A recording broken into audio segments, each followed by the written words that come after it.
Choose your characters.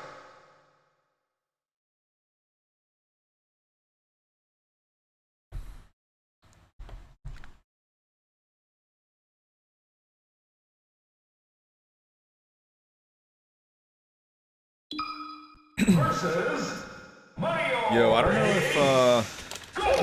don't know if I'm gonna do ladder. Actually, I probably will. But I gotta warm up first.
Choose your character.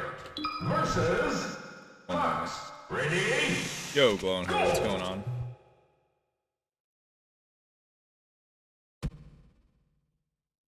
I just had to fix my phone's auto lock.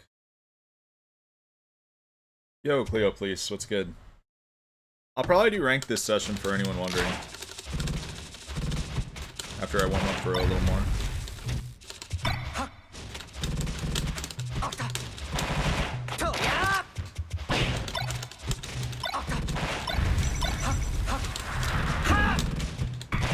Yo, what's going on, wrong homie? Yeah, I think I will. I was playing earlier a little bit, so I'm already not playing too bad.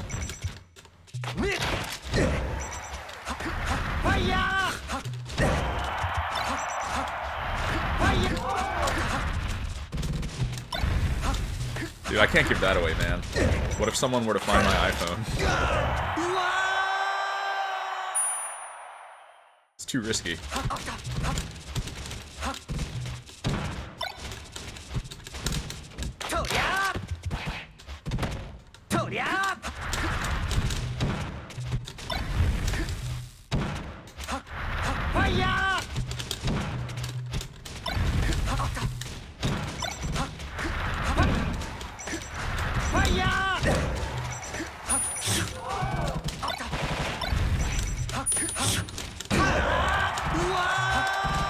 Are iPhones optimal? People would be surprised to hear this from me, I think, because I don't know, I just feel like based on the way I think about Melee, people would expect me to like, you know, more complicated phones like Androids, but I'm actually a simplistic guy when it comes to technology. Like with the box, there's no customization on it, right? You can't customize anything on it other than like the notches. That's it. Because when it comes to technology, I pretty much agree with the viewpoint that the developer knows best. Keep it simple.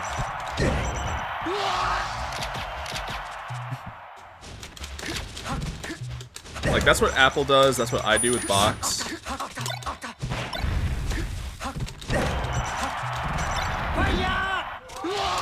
Why it takes a while to be shipped? Well, I mean, we've got a queue. We've got an order queue. We've got to go in order.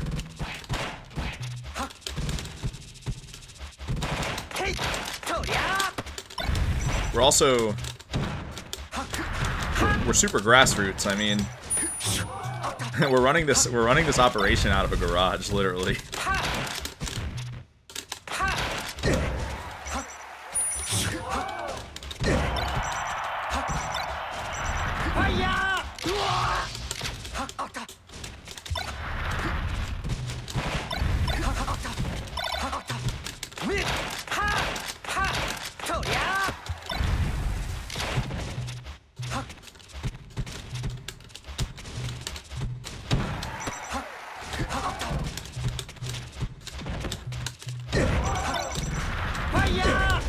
Oh, that's sick, Dougie Bear. Thanks for buying one. Oh, I see, Ren's. Yeah, I see. If you buy one now, it's either February 24th or March. Whatever the week after that is in March. So like March 3rd. So the wait's not too bad.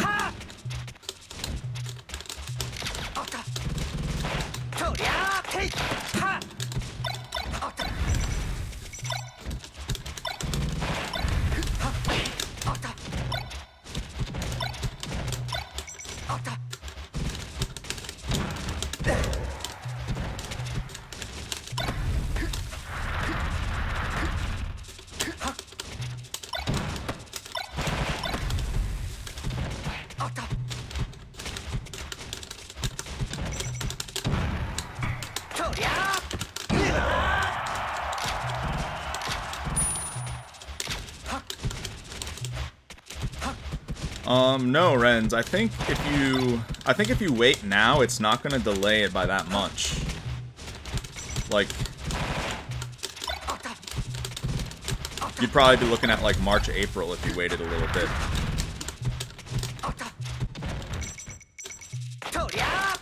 The main reason it's like delayed at all right now is because we're backed up. We did a lot of orders when we didn't have the parts in stock yet, but now they are in stock.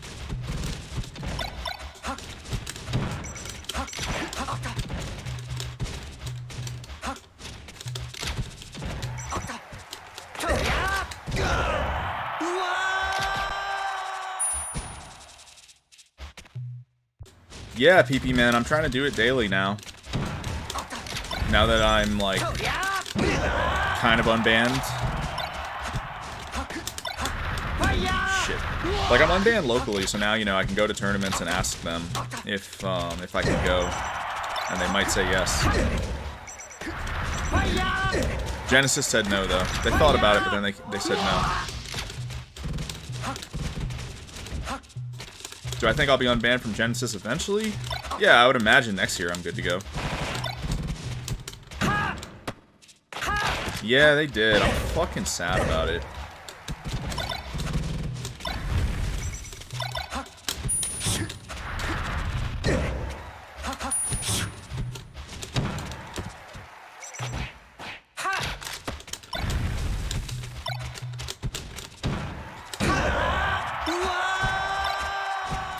Well, the problem is... Yo, Milky, I'm sorry. I gotta talk to Simple. I gotta talk to Simple and, get that shit figured out. The problem is the calendar got nuked, you know? Like, the tournament calendar just got nuked because of that Nintendo thing. Like, VGBC lost, Double Down and Pound.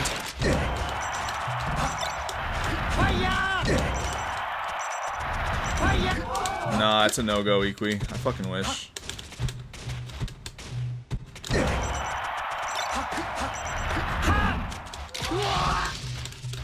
No, Dem Quenby, I only started having problems with the input viewer recently. Like, I actually don't know what happened. It's just been kind of screwed up recently.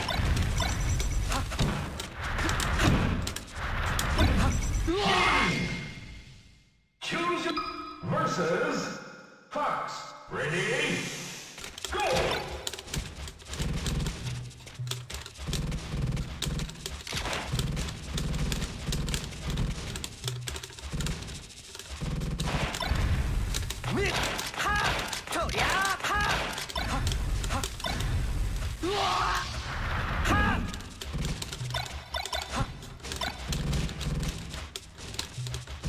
I've heard about stage select.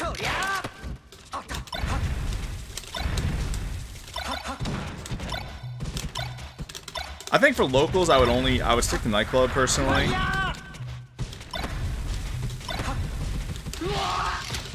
But I appreciate the invite.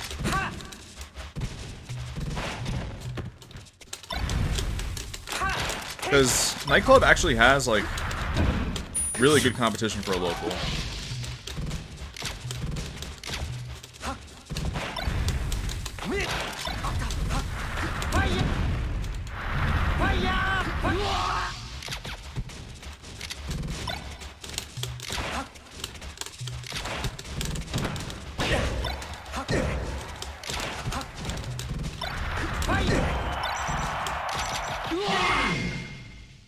Choose your character.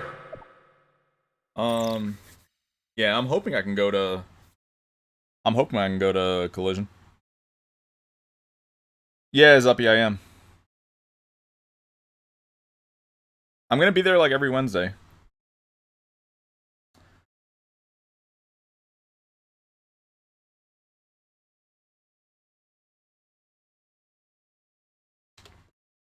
I wonder who else is going this week. I saw B-Bats. Let me refresh the page. I saw B-Bats. Versus Fox. Ready? Go!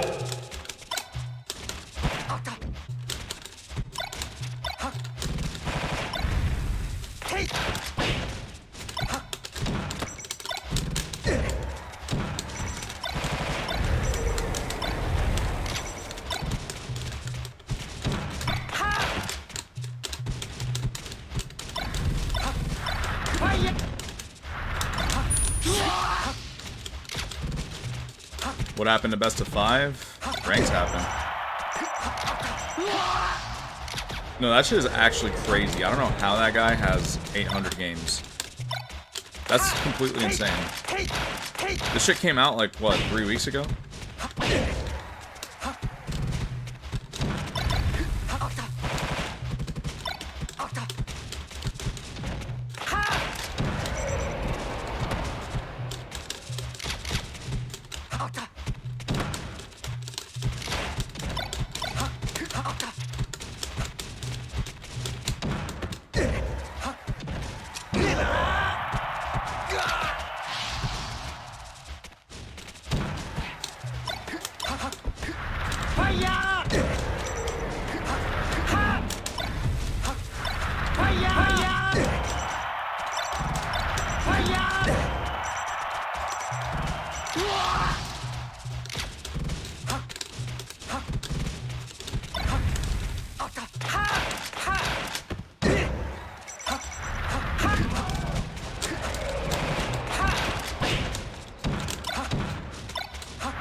Favorite Fox move? It's gotta be drill, honestly.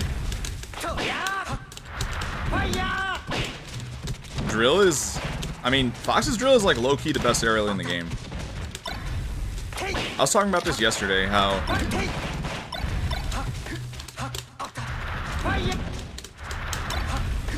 The best aerials overall, I think, are the 2 Spacies dares and Marth forward air. But I think overall, it is Fox dare.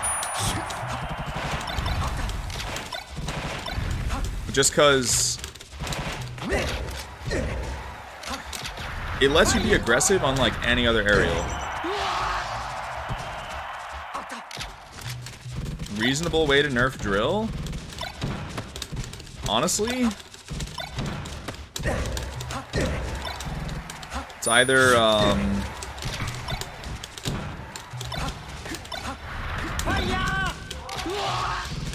the SDI buffs on 1.03 actually make it a lot worse.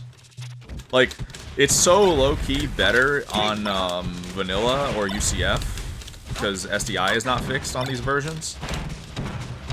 But no one knows that. No one even knew that SDI was like a faulty mechanic until I like brought attention to that.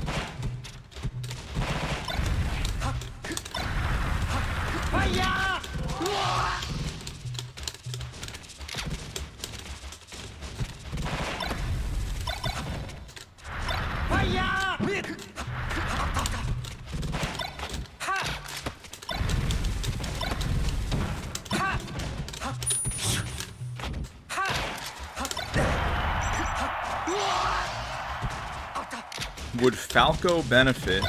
No, he wouldn't. I think they designed stuff like that really well because, yeah, I think they did a really good job on that because Falco's shine goes better with his down air without a doubt. Like it's perfectly synced to like work with his down air. It's fucking weird because, like, these design decisions, you know, like, how could the game have that many unintentional decisions, right?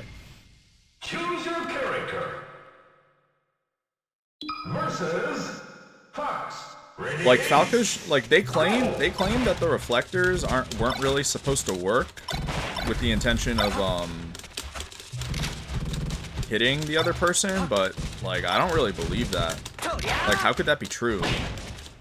How could that be true when they have decisions like the fact that Falco's drill clearly, I mean, his down air clearly like works better with his shine. Too many coincidences. Yeah, like it really doesn't make sense how like decisions like that lined up perfectly.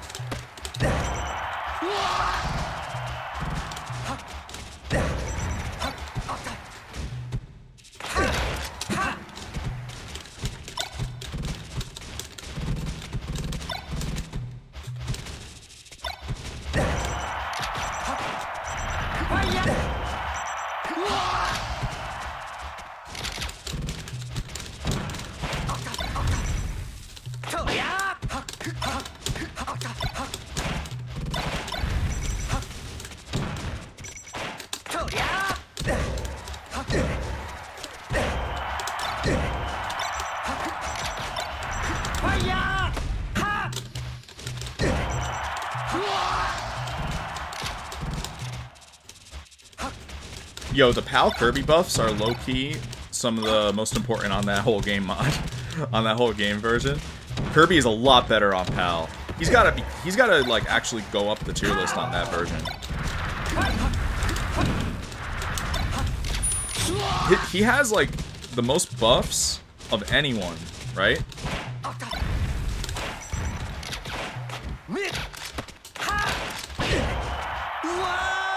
Like, they even buffed his movement speed, which is pretty much... That's, like, the biggest thing you can buff, period, on, like, any character. Theoretically, like, a jump squat buff would be the only thing bigger than a movement speed buff. No one got jump squat buffs, though. I'm fucking shocked they didn't give jump squat buffs to, like, the Zelda characters. You know how all of them have, You know how all the Zelda characters have 6 jump squat? Like Link, Zelda, Ganon. They all have 6 jump squat. That doesn't really make sense. Nah, Dashing Shorty, I'm not. Wrong, homie. How would I buff Dr. Mario?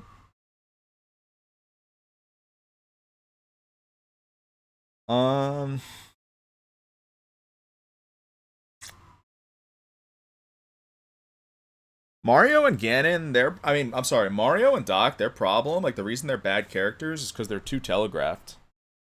That's why Luigi's like considerably better. He's just way more explosive. Mario and Doc, their threat ranges are so limited in terms of like where they can hit.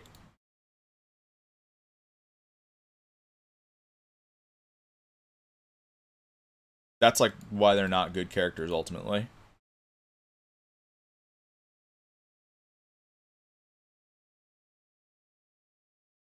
Mario could low-key be better than Doc, by the way, just because some of those differences, like lower L cancel lag, are really important. Versus Marth. Ready? Mario stand his taunt form.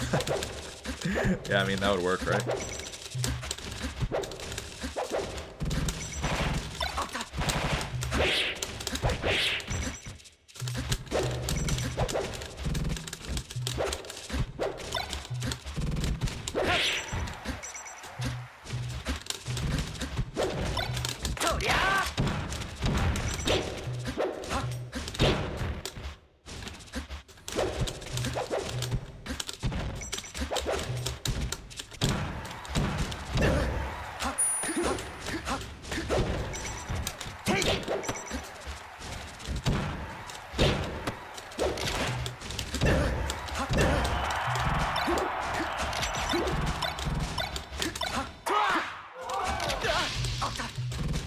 Yeah, Brookman, I'm gonna be there on a weekly basis.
Yo, my left dashes are fucking clean right now, it's true.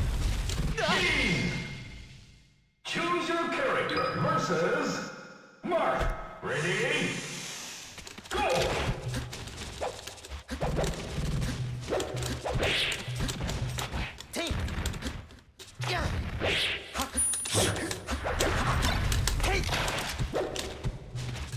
Yo, Flex, what's up, man?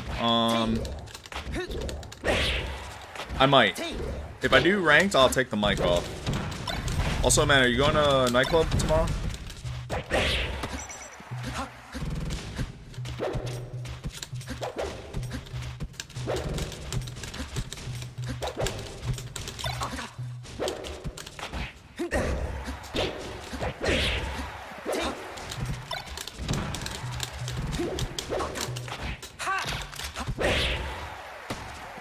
Nice.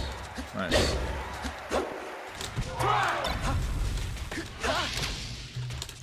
Yeah, man. See them.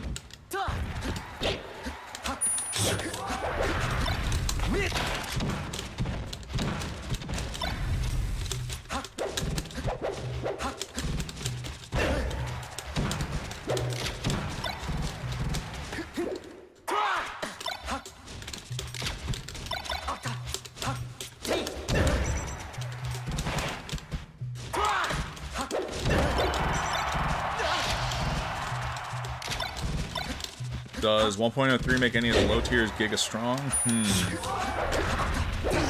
Some of the changes do benefit characters disproportionately, but nothing is like directly gonna make a low tier Giga strong.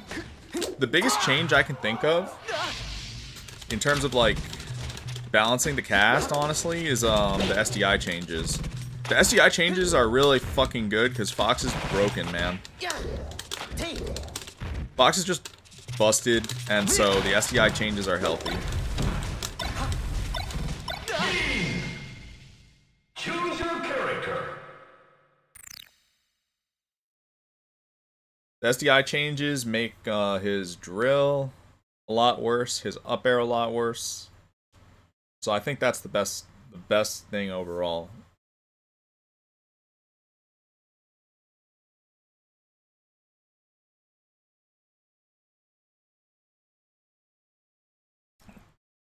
Oh yeah, Cleo, me too. I think we got to get it in at nightclub.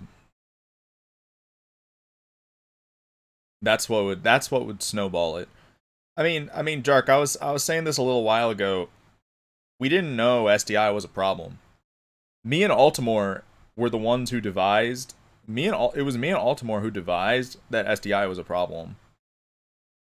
I don't think anyone knew. We figured it out when we were like looking through the whole game to find all the faulty mechanics. He showed me the hit lag fix, the frame 2 hit lag fix, and I came up with the remainder fix. You know, it's a 2-part fix. It is. No, it is. The frame 2 hit lag fix is the same thing as the dashback problem, but we didn't, like, I didn't know about either of these problems until, like, a year ago. Yeah, but Splash Up, the thing is, there's no good way to fix port priority. There's no way you can fix it. Ready? Go! Choose your character. Versus Falco. Ready? Go! Yeah, I mean,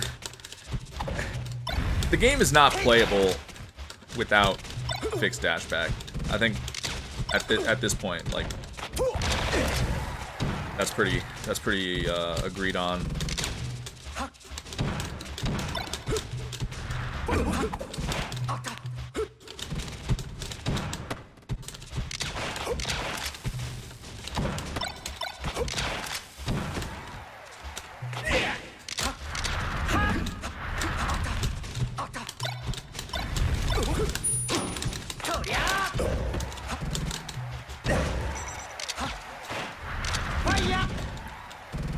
Like, UCF definitely addressed the two most important mechanic fixes, but there are a lot more.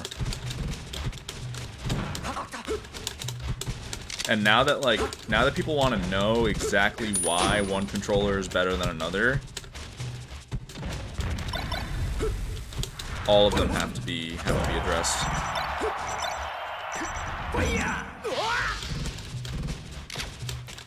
Oh no, that's not true. That's not true what you just said. With a 2-frame dashback window, any controller can dashback.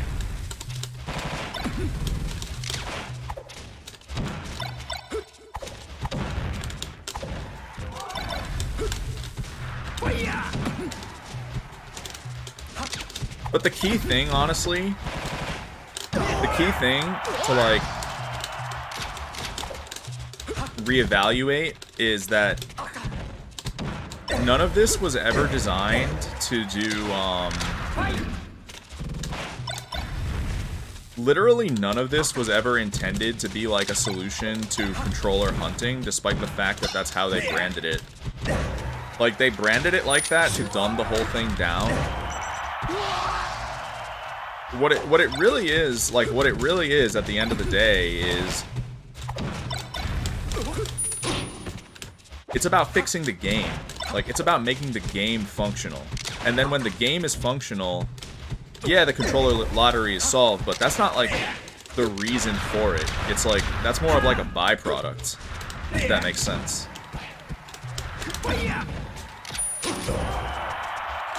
Because, like, An analog stick technique like dashback, it's not supposed to have a 1-frame window. That's a mistake. It's a mistake, like, from a game design perspective. It's not supposed to have a 1-frame window.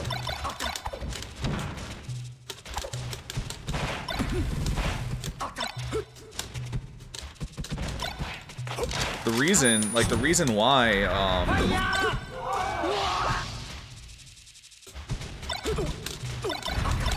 controller lottery is a thing in the first place is because the technique just shouldn't have a 1-frame window. You can't complete it reliably if it does. So, like, really small differences between the controllers are gonna matter because it's not... The window's not big enough.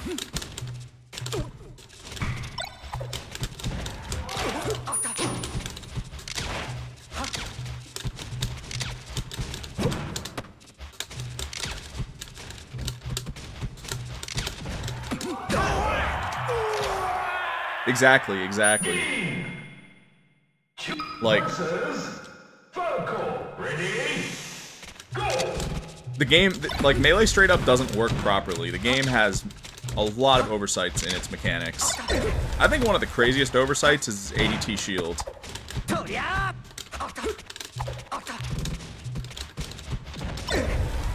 I don't know if you're familiar with the ADT shield issue, but it's pretty crazy.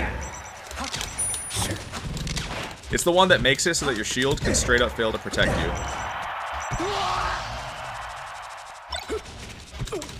ADT shield is the issue which says that if you get pulled in the spring, like the light shield area on frame 1 and then digital shield on frame 2, the shield doesn't protect you on frames 2 and 3. It's fucking insane.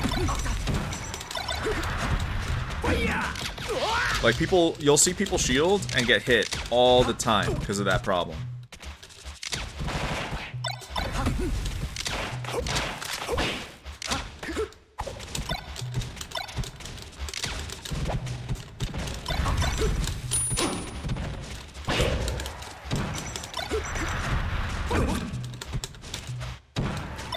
I think after dashback shield drop, ADT shield is probably the biggest problem.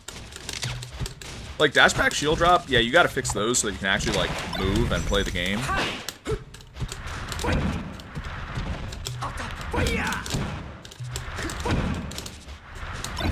But after that, ADT shield is huge. Yeah, big vibes, that's what it is. It's like, yeah, I think it's gotta be number 3. It's gotta be number 3.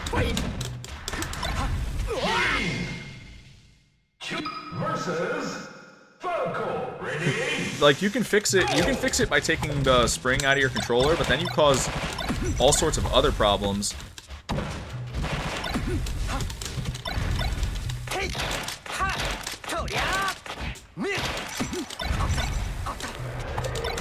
Cause all sorts of other problems because at that point you can't analog L cancel, for example. So, you know, you have to make a trade-off by taking the spring out, and that's stupid. It just shouldn't even be an issue. This ADT shield thing, it shouldn't even be an issue.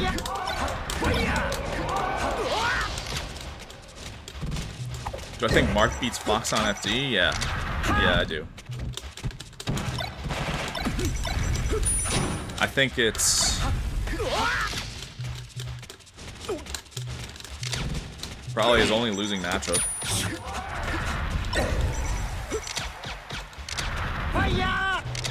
You just use trigger plugs? I'll be honest, I'm really not familiar with those, but like,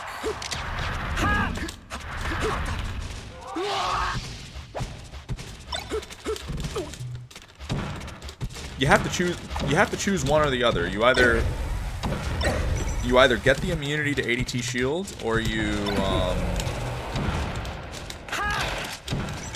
can't analog L cancel.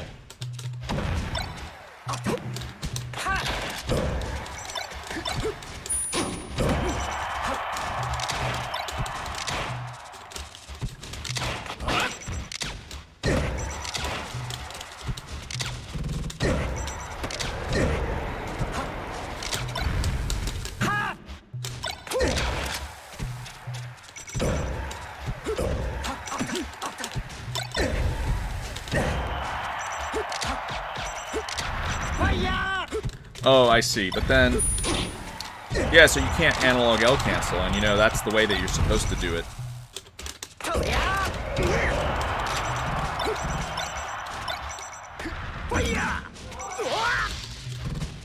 3900. Oh, I mean, they just want to hug the brand name UCF. That's 100% what it is. They just want to be able to say that it's UCF, and at this point, it's literally damaging for the game. Like, it's literally not the mod the community needs. There's hella problems with it. I mean, obviously there's hella problems on the current version, the one that we're playing on right now, but there's even more problems on the new one that they've got coming. I'm gonna do a video on it after Genesis to show what those problems are. But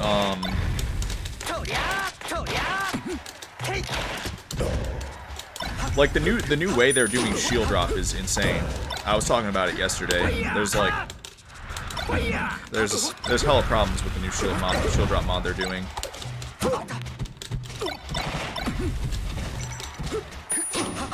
But in terms of your question, it's literally just that they still want it to be called UCF. I know for a fact that's what it is.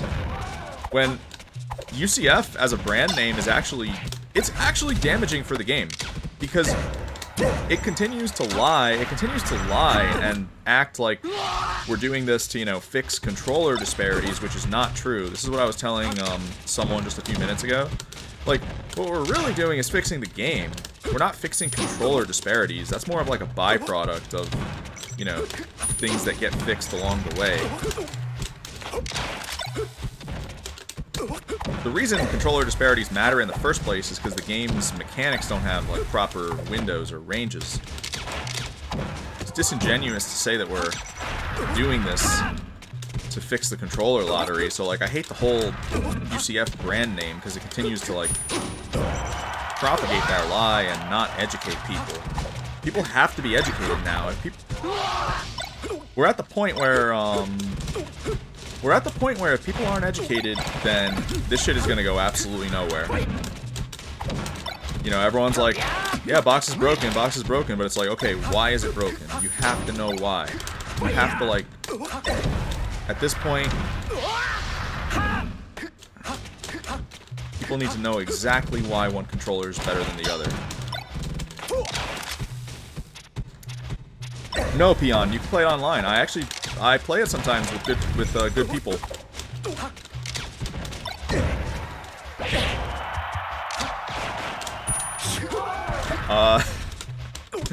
Surdy, you can also use a box. Either of my company's products can help you with that. Either of my products can help you.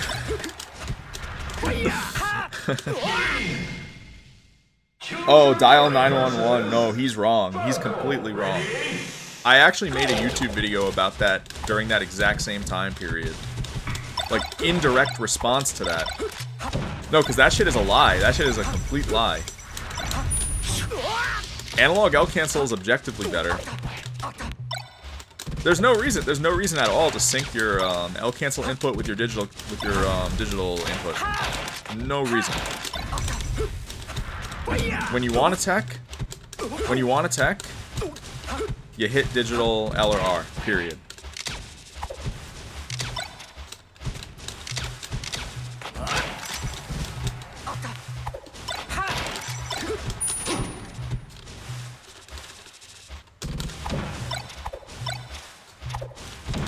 But yeah, it really sucks that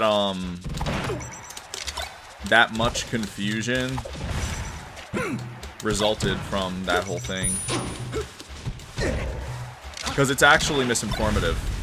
It's actually misinformative.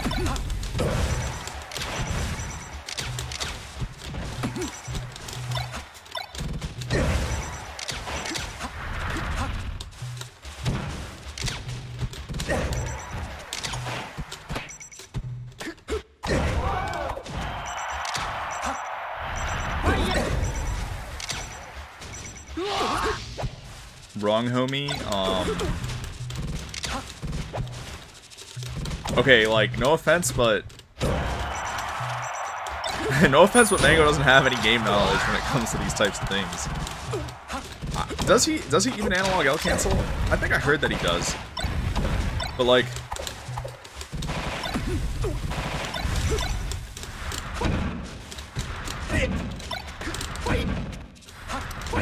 I feel like most people don't know the real reason, the exact reason that analog L cancel is better. The exact reason. There are two reasons actually. One of them being you can input L cancel during hit lag, and it won't screw your ability to tech. And then the fact that you actually increase your tech window because you postpone the ability to input tech. Like, you can tech during your L cancel lag, and so that's giving you the maximum tech window. My video from February 2021 covers this, but the video honestly sucks. The video sucks. That video is way too long. Like, it's like a 17-minute video. It really only needed to be 5 minutes. I'm talking about my L canceling video. It's from February 2021. I've tried to make my videos more concise as of late. That one didn't need to be 17 minutes. There's really only like 2 things to take away from the entire video, which are the 2 that I just said.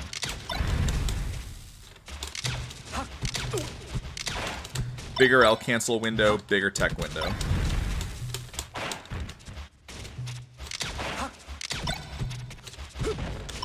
Well, the thing about the thing about the analog L cancel versus digital L cancel debate is that there's actually no debate.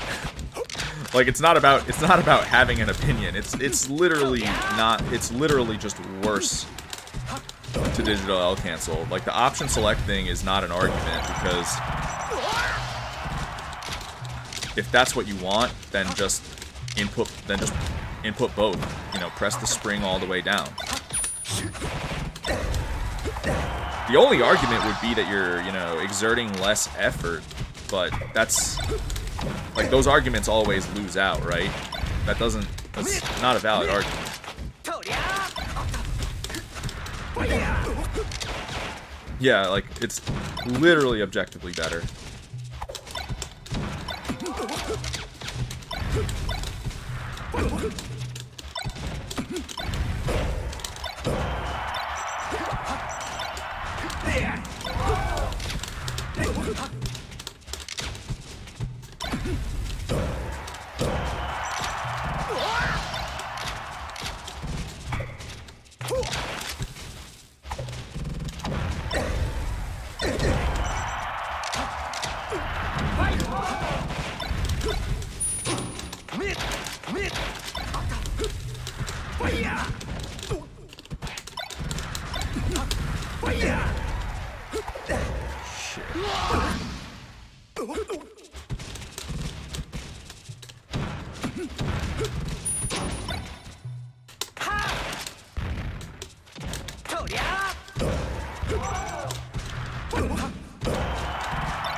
Yeah, I mean, that's like one of the things I hate most about Ices. It honestly helps them so much.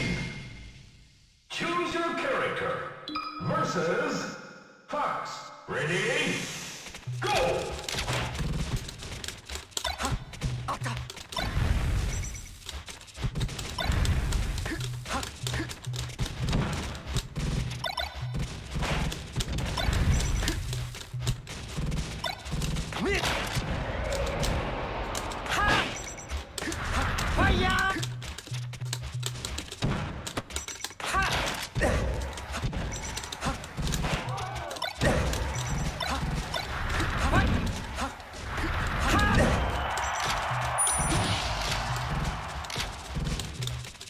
Yeah, you should. You should. Should always light press.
Choose your character.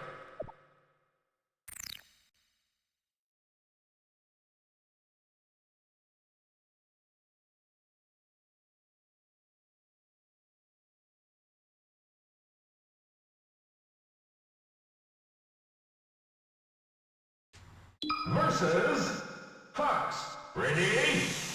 Go! I play some Puff. Hard pass, man. Hard pass. Came to the wrong stream. I think I'm gonna play Puff.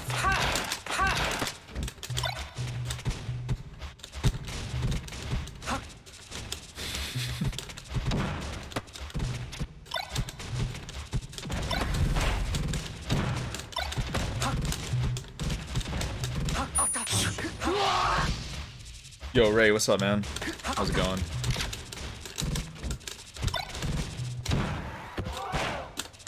Dude, how come no one, like, no good Fox player does that? I swear. People felt like, people were so surprised to see me doing that at nightclub last week. I think that's gonna become meta pretty soon. People are gonna start understanding the value of single hit drill.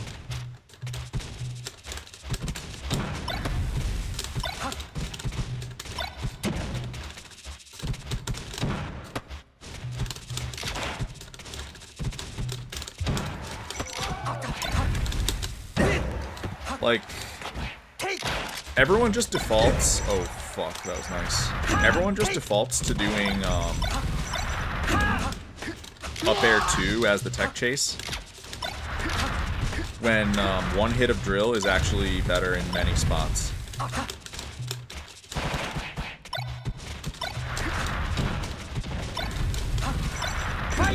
Like, if you're gonna get a jab reset.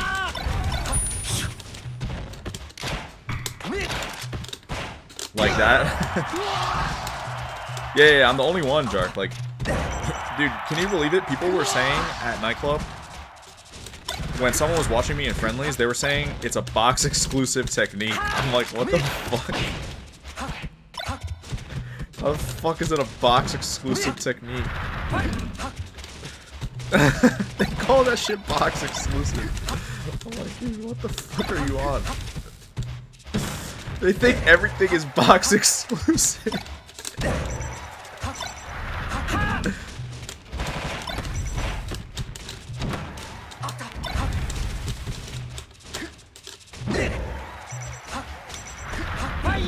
Dead ass, like, can't drill on the fucking controller. And then I questioned them about it. So I questioned them about it, and I explained how it's not box exclusive, and then they doubled down and they said, specifically the way you fast fell at the same time is what's box exclusive. And I'm like, no, dude, that doesn't make any sense. Like, they doubled down, like, they kept trying to find logic to defend it. They said specifically the fast fall makes it box exclusive. What the fuck, dude?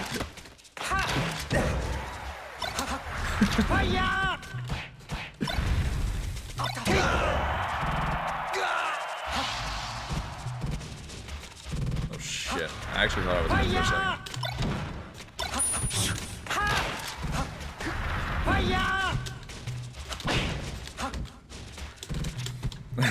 Playing melee is box exclusive? Yeah, I mean, that's where this is headed, right?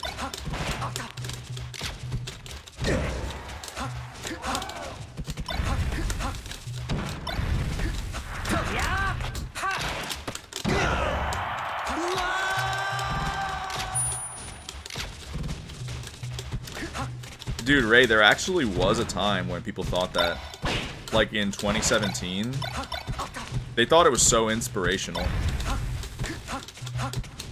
They thought it was so inspirational. Those were the good old days.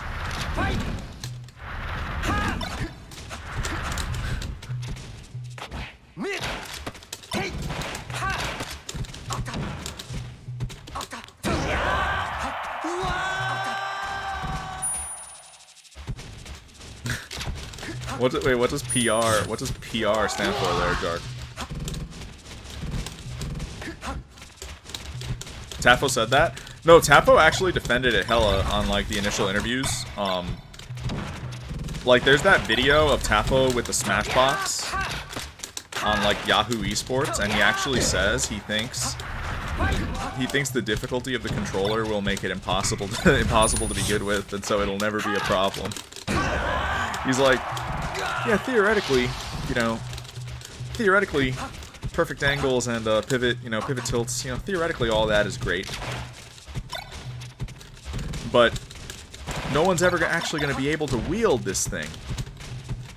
That was like one of the initial naive viewpoints. It was like, yeah, triple SDI. In theory, triple SDI is a huge competitive problem, but no one's actually going to be able to do it. I'm like, dude, I don't know about that. I'm pretty sure anyone can literally just input that shit.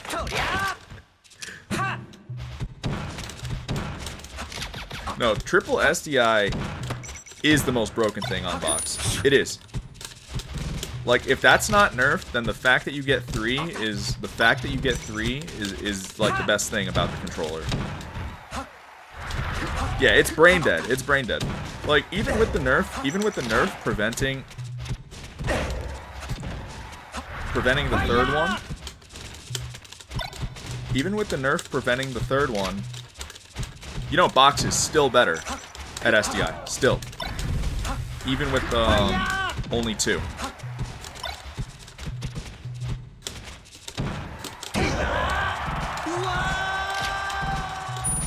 Yeah, Tafo, I do. I mean, Ray, I do. That was a good video.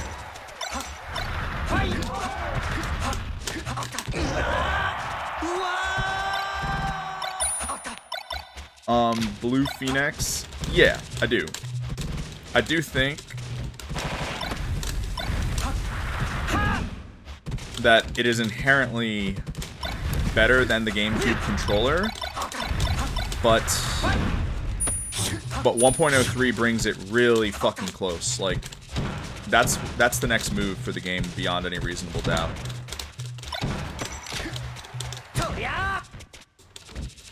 But box probably is always inherently a little bit better.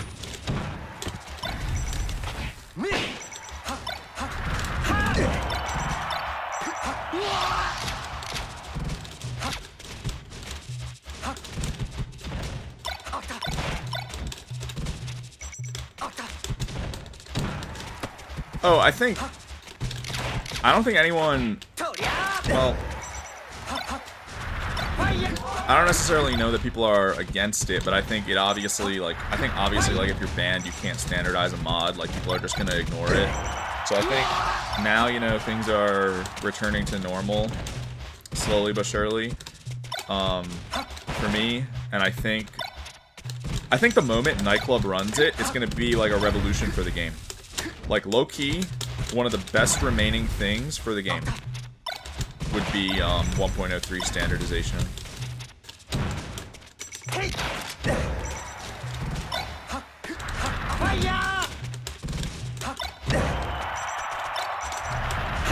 Well, there are a few tournaments already using it.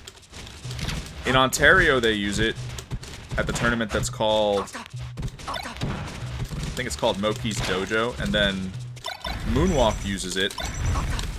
Moonwalk is a tournament in Texas. They use it. That's a tournament that, like, Salt goes to. And then I just found out that there's a tournament in Florida that uses it. Crudo went to a tournament like yesterday or 2 days ago, and he said that they use it.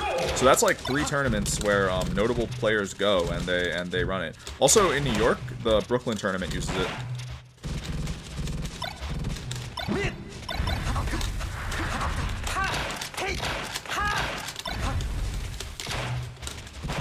There's actually a Brooklyn tournament in New York. I've never been, but Nightclub's not the only New York City tournament.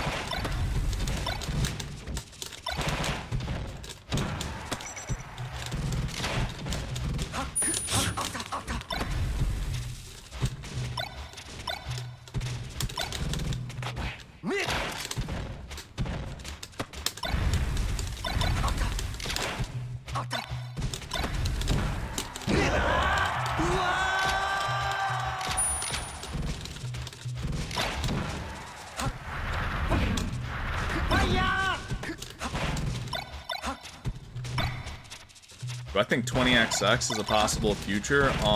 Depends what you mean. I mean, I think Fox being in his own tier is very possible, yeah. People go back and forth on that, but I actually think it's like starting to look extremely possible. But in terms of like Fox being the only viable character, no, that was always a meme. That was always a meme.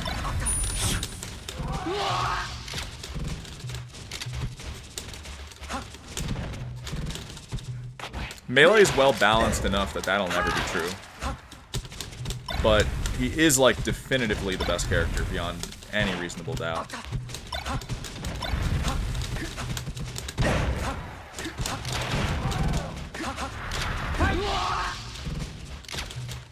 Fox vs. Yoshi, that's like his best matchup.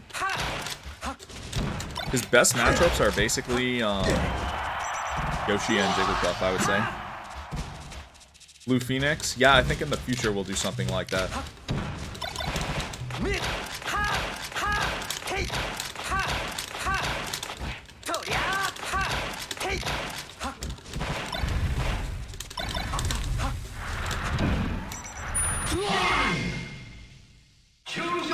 I think AMSA benefits a lot from... I think AMSA benefits a lot from people just not being too great at that matchup.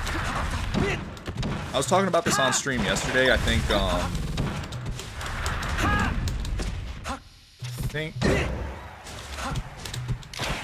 top Foxes don't really know like Yoshi mechanics.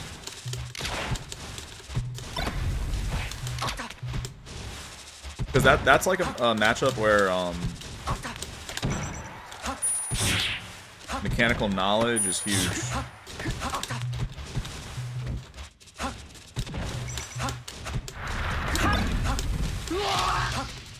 Like knowing how and when to break super armor. I see AMSA get away with a lot of shit that that he shouldn't, just because people don't know the matchup.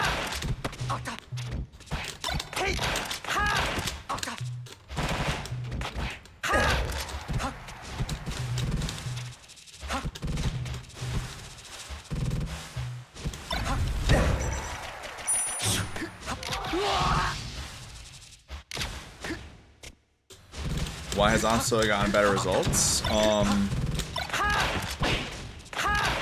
There's no like definitive way to pinpoint that, but my best guess would be just the fact that he's more exposed to good practice outweighs like the downsides of people learning the matchup. Because he was already doing well with like horrible practice, right? Like in Japan, he's not gonna get to play against very good people. And he was still good.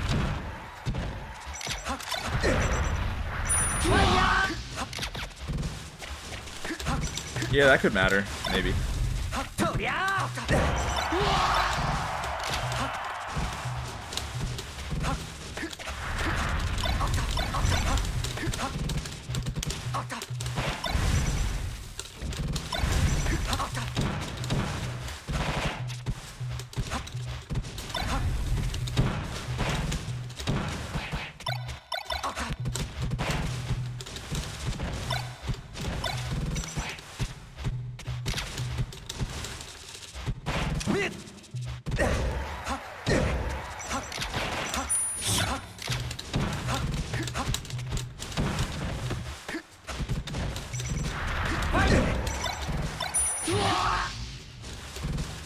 Mango does go Fox against AMSA, yeah. Even though Mango's Fox is not as good as his Falco, it's like one of those matchups where like Fox is just so noticeably better, kind of like Jigglypuff. That's another one. Fox is like noticeably better against like 4 characters. He's noticeably better against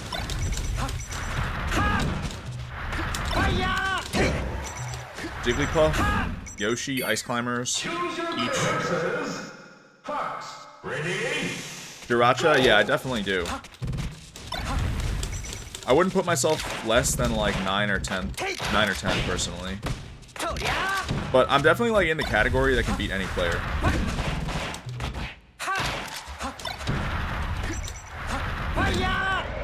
Right now, I would say I need to keep using Nightclub as a training ground to like start feeling more normal in a competitive setting. Because I play like a demon online. I play like a fucking demon sometimes. But it's been a while since like real tournaments, you know?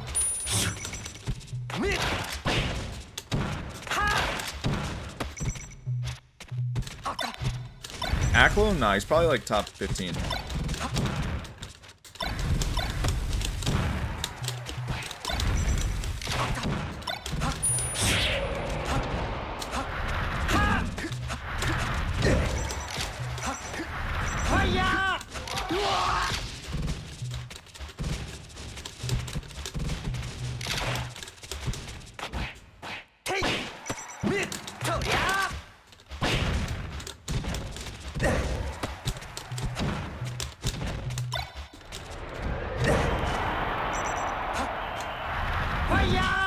Fluffy, they're starting to unban me. I think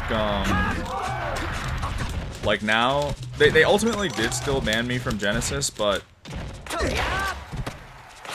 it was deliberated. Like it's at the point now where I can ask and they might say yes.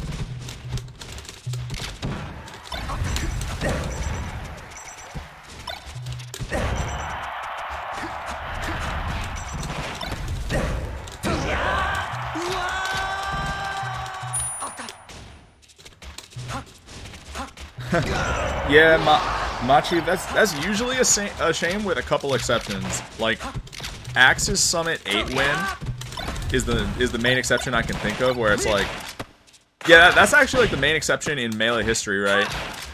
Where it's actually kind of dope that he didn't run into the top seed.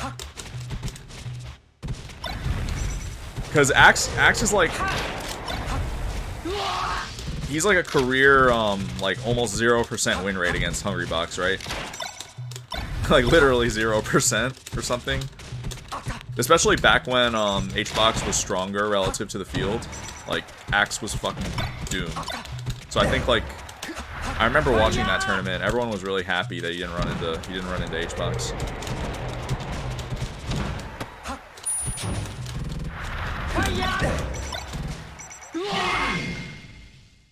Oh, he did. He beat him once.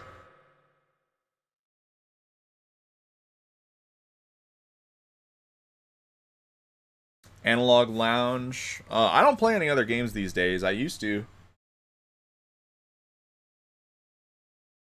These days I'm super dedicated to being the best Melee player I can be. Probably more dedicated than ever before, honestly.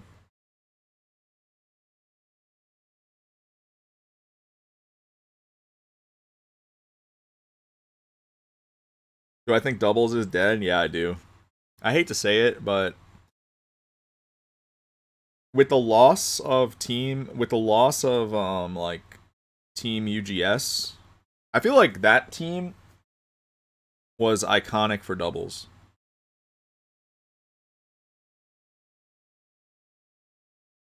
Yeah, it lost its most iconic teams.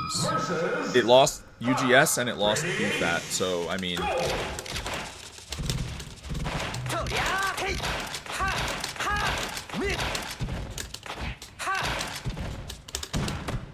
I don't think it'll ever recover. Like in the history of the game's remaining lifespan, because oh wow, that was sick. I didn't mean to do that. It'll never recover in my honest opinion.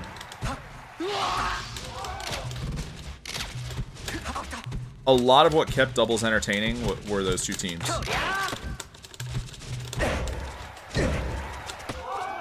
Also, Mewtwo King is gone. Well, he's not gone, but he's not, you know, he's not as active as he used to be. Because Mewtwo King was,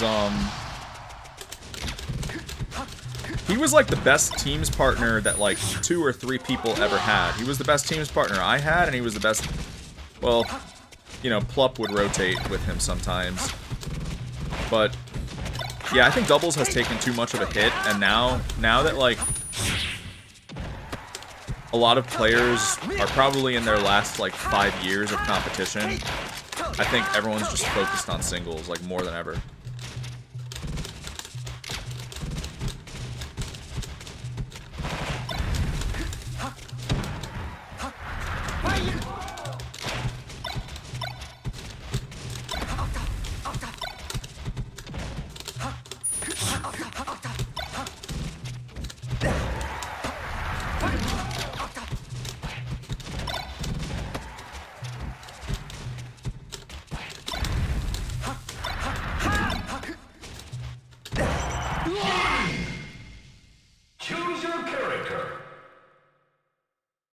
State Fin, how long do I think it has? I think it's got half a decade. Versus Fox. Ready? I think it's got half a decade.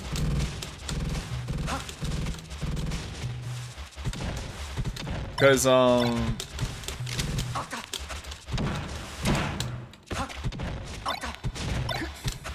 people aren't gonna, like, people aren't gonna be playing this game when they're 40, you know? I think 35, that's like around when competition starts to wrap up. And so I think it's got 5 years.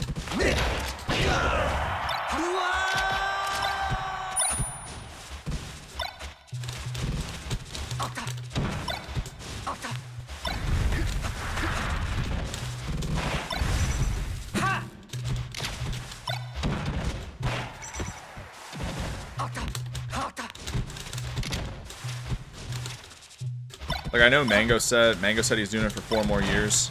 Although, like, I don't know if he meant that.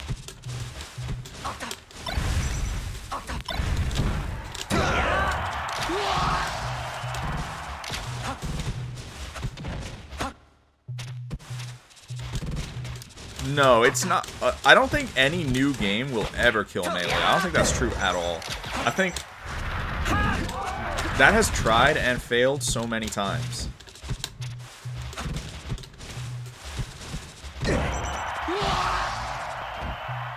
So many games have just turned out to be wasted investments for companies who thought that their game would, like, be able to compete with Melee. I think Melee has conquered the hardcore platform game genre.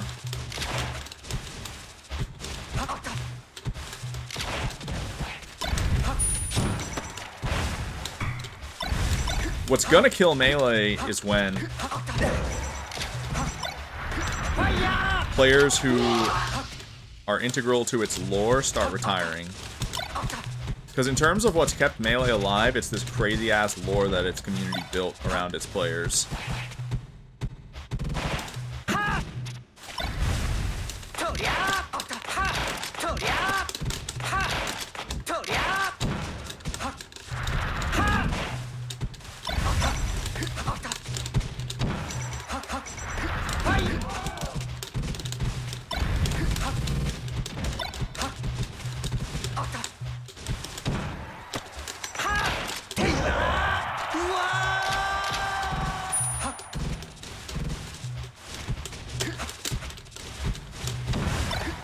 I do consider me getting myself banned to be one of the worst events in the game's entire history.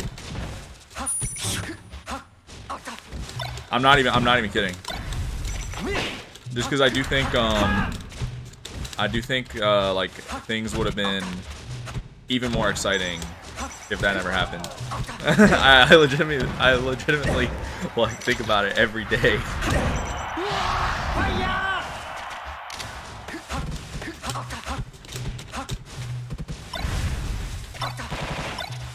Very, very unfortunate situation. But it is hype that there's a comeback arc. That's true. Versus Fox. Ready? Go!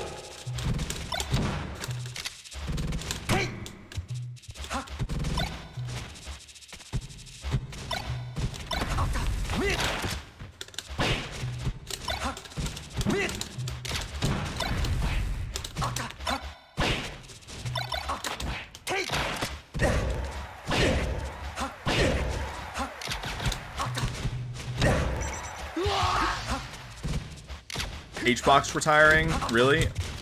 I feel like, despite the fact that he's got the biggest brand in the game, I don't really view him as someone keeping the game alive. I could be entirely wrong. Maybe in the past like 2 years that changed. He's done wonders for the game during like the Slippy era. Because he got like big as a streamer during the Slippy era. So maybe what I said just now isn't accurate.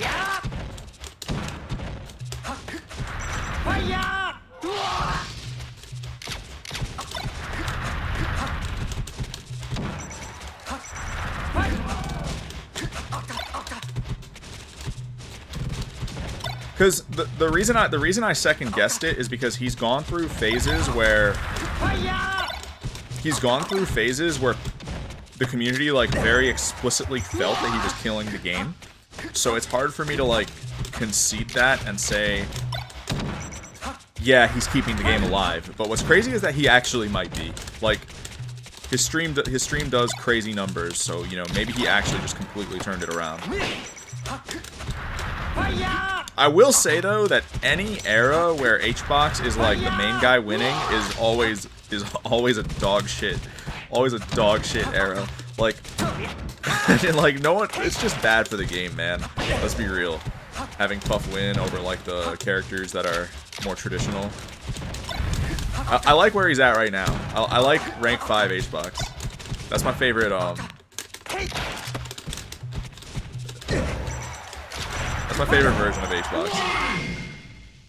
Choose your character versus Fox. Ready? Go!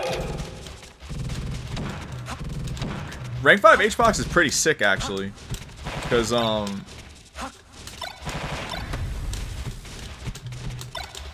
mean, he's a great guy all around. He's a fucking great ambassador for the game. It's just literally the character he plays, you know, I'll never be able to say that any era where he's the best is, like, good for viewership. Like, Melee this past year or so, year and a half, has been considerably better to watch, come to think of it, than those 3 years where H-Box was the best. I think everyone would agree with that. I think yeah, the past 3 years have been way better to... I mean, the past year and a half has been way better to watch.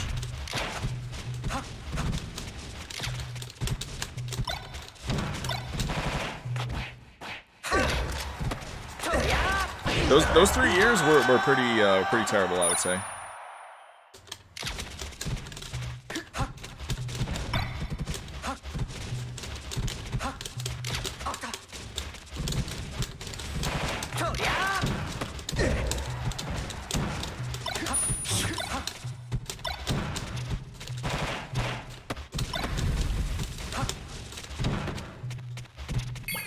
Choose your character.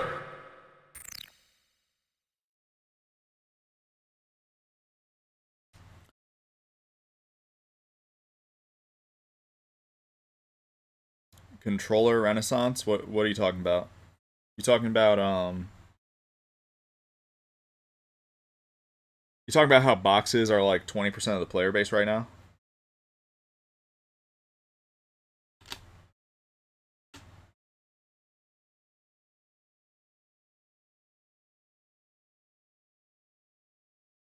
Yo, Kikats, keeps up, man. I don't know. I feel like people generally think that box is bad for the game, which I think is so sad. I think it's like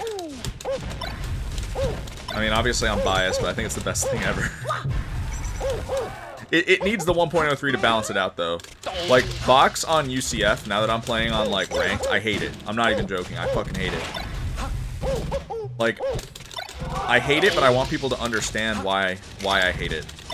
The solution is not to give the box travel time nerfs or anything like that. It's to fix up the rest of the mechanics. That makes the game better for everybody.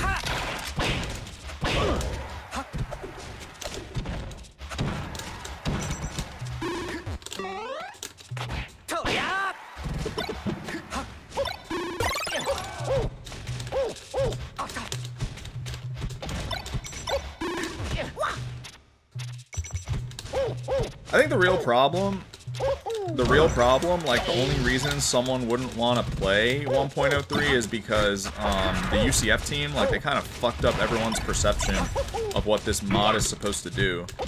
So that's something I'm going to talk about after Genesis. I'm going to make a video on that.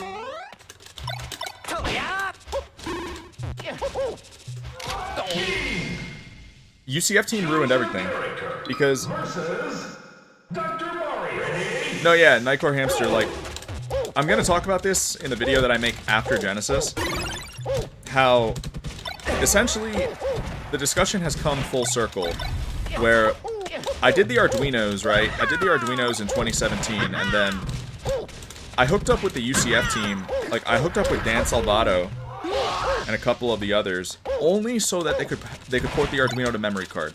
I was like, you have to let me remain in control of the project. You have to let me remain in control of the project, but I need your help to get this on a memory card. They end up taking the entire fucking project. They take the project, and then they tell people, oh, we're just gonna fix dashback shield drop. You don't need the rest of the fixes. And I'm like, holy shit. You just screwed everything up. Like, I wrote it in the box manifesto the year after. In the box manifesto, I wrote chapters about how, like, they actually ruined everything because nobody, nah, SD Brody, that's only on Legacy. That's only on Legacy. Tournament Edition doesn't have that. You gotta legalize Tournament Edition. But yeah, what I was saying is how, like, I wrote it in the box manifesto. I'm like, they just created a huge long-term problem. Because they told people that all we need is to fix dashback shield drop. And they also lied. They said, like, we're not making the game easier. It's like, yeah, you are. Factually, you are. If you fix dashback shield drop, the moment you bridge that gap, you just made the game easier. You can't tell me you didn't. Factually, you made the game easier if you fixed even a single mechanic. They tried to say, like, yeah, we fixed up these mechanics, but we didn't actually change the game. It's like, what? Yeah, you did.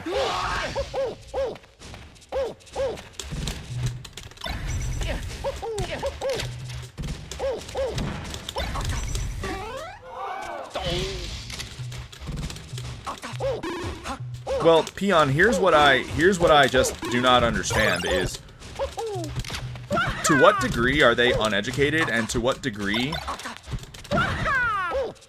are they is it like deliberate, you know, just deliberate lie to the public to like coerce them into accepting the mod? Because what confuses me to this day is, how did Cardano and Taucon ever agree to tell the public? How did they ever agree to tell the public that UCF doesn't make the game easier? Cardano and Taucon know what they're talking about.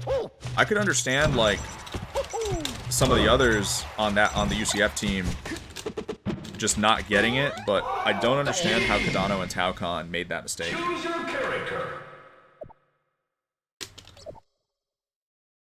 Because those two are like some of the most. Because those two are some of the most knowledgeable about the game out there. But clearly, what they did is they fixed those two mechanics while lying to people and telling people that, like, they weren't actually making the game easier to get people to agree to use it. But they created a huge long-term problem because you end up needing to fix every mechanic, yeah, in the end. That's ultimately why the box is better, is because all the mechanics weren't fixed back in 2017. Well, yeah, Game King, that's absolutely what it is. I was part of those discussions. Game King, I was literally a part of the discussions. Like, I was telling them, you don't understand, guys. There's this controller called the box, and because you're not gonna fix every mechanic, and you're also gonna like stigmatize fixing the other ones, you're gonna create a fucking huge long-term problem.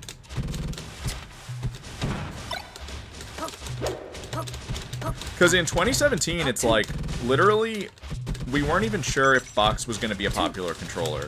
When I made the box, I'll be honest, I wasn't sure if I was making it just for me and like a handful of people, or if I was developing a hit product. Turns out I'm developing a hit product, but at the time we didn't really know that. But one thing I did know was that if box were to become popular, then the UCF team's lies were definitely going to come crashing down. I literally wrote it in the box manifesto. I'm like, they're fucking lying. It's not true. It's just not true. It's just not true that you're only supposed to fix dash back and shield drop. And it's also not true that the game isn't being made easier. And they also shouldn't have stigmatized making the game easier, because if something is not designed correctly, then you have to make it easier. Like, you can't tell me that, like, 1.0 Cardinal... Like, 1.0 Cardinal, for example. Yeah, it's impossible to do. You have to make it easier to fix it.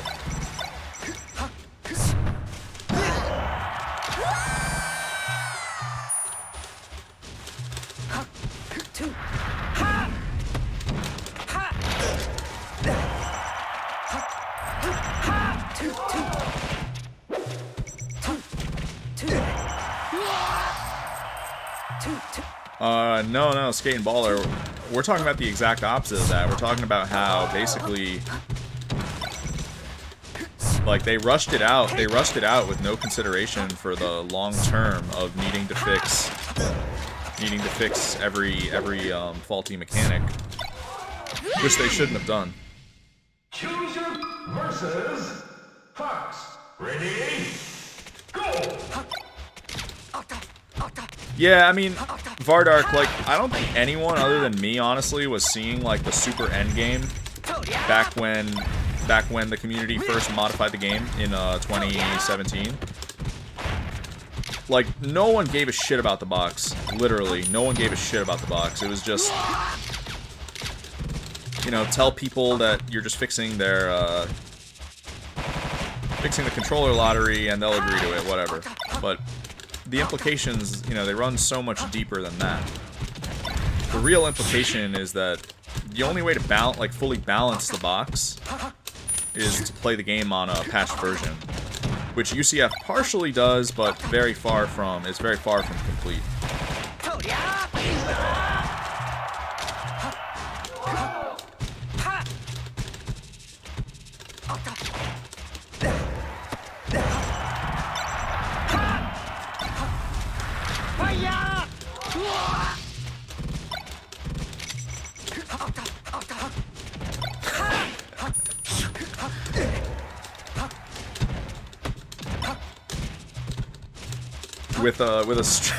With a string, Kaze, that's how.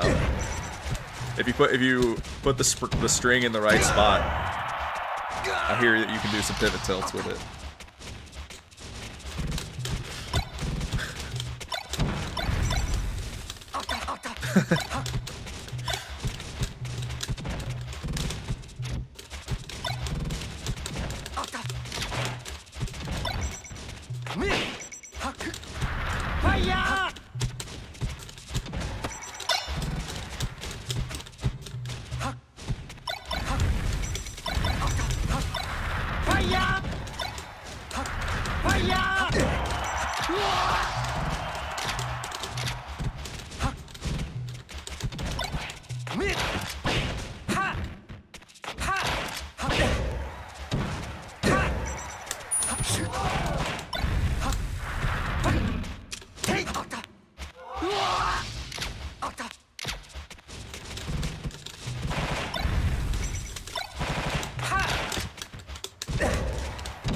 Yeah, tilt stick definitely shouldn't be allowed, but the thing is, I would allow it before the Goom Waves method of just making up tilt ranges, making the up tilt range bigger. Because that's just gross, you know? If you're gonna legalize pivot tilts, then legalize tilt stick. The way Goom Wave, like, makes the up tilt range bigger, that's just stupid.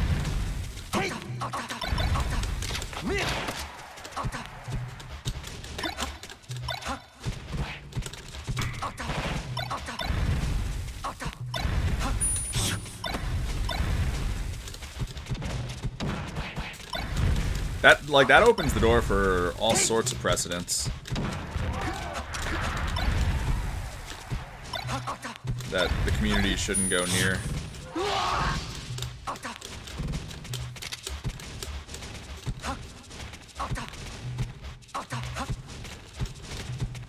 What's more busted, Goom or Fob?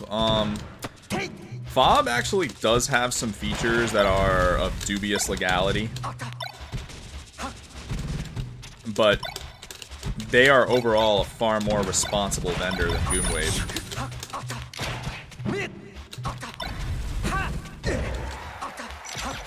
Goom Wave pretty much designed their product with the intention of being broken. Whereas, for the most part, Fob does what the, what a custom motherboard vendor should do, which is try to provide a product that's responsibly distributed and, improved, like, it's an improvement in the logical ways, like the Hall effect sticks that I always compliment them for. Like, that's really good.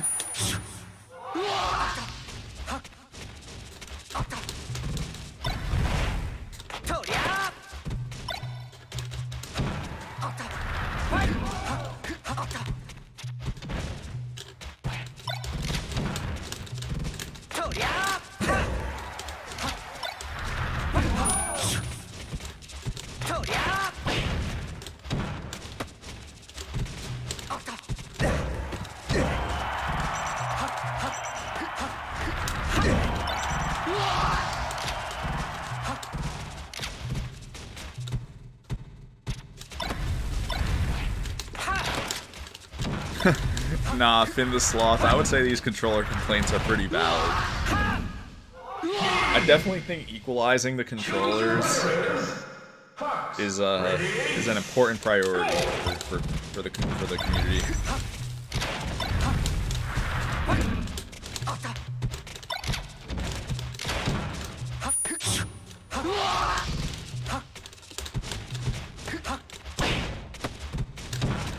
And I'm saying this as someone who would benefit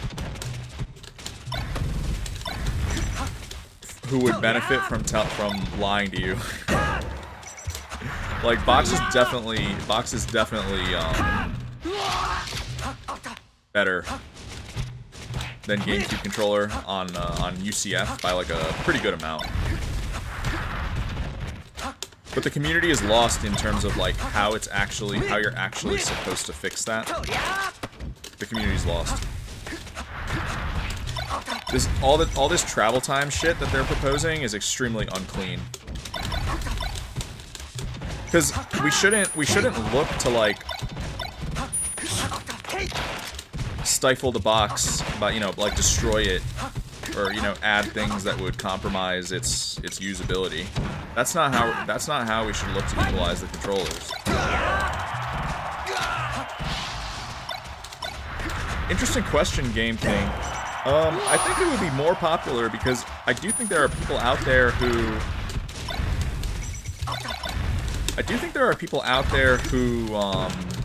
are hesitant to use it because they think it could get banned.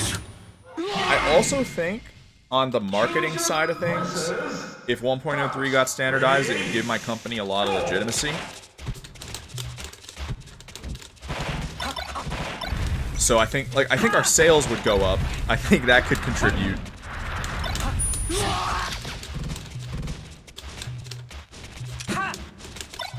So I think like between that and the fact that it would give people the green light to use box, like knowing that it's not going to get banned, it would overall increase the number of box users.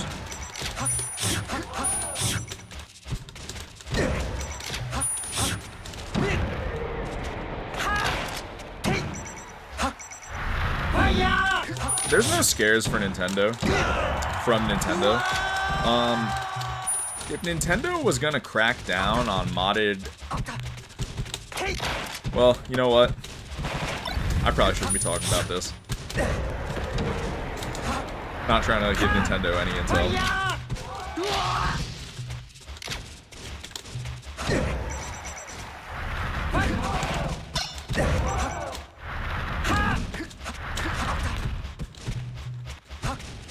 No, like, actually, I had something that I wanted to add to that, but... I mean, I shouldn't publicly say that, right?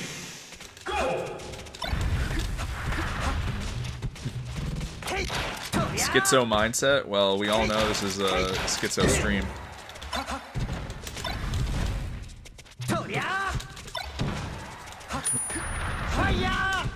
Alright, I mean, I'll just say it, like, you can obviously tell that Melee is being played with fixed dashback. So if they really knew what they were doing, they already would have cracked down on it. Like, they haven't cracked down on fucking fixed dashback.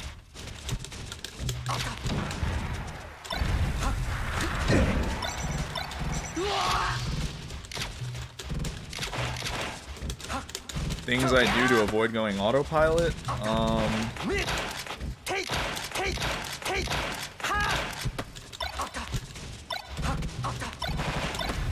The trick when playing this game is you're not supposed to be thinking. The moment you're thinking, you're doing it wrong.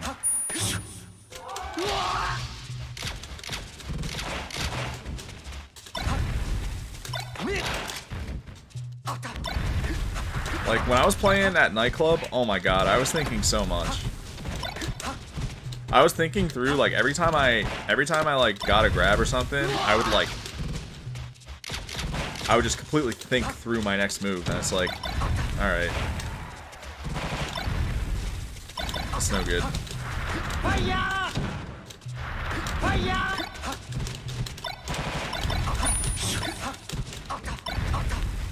Yeah, Dampen, I'll be there.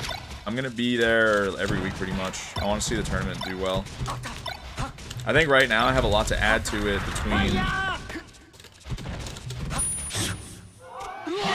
between being a player and convincing them to run 1.03 maybe by the end of the month. Those are like two huge moves for the game, I think.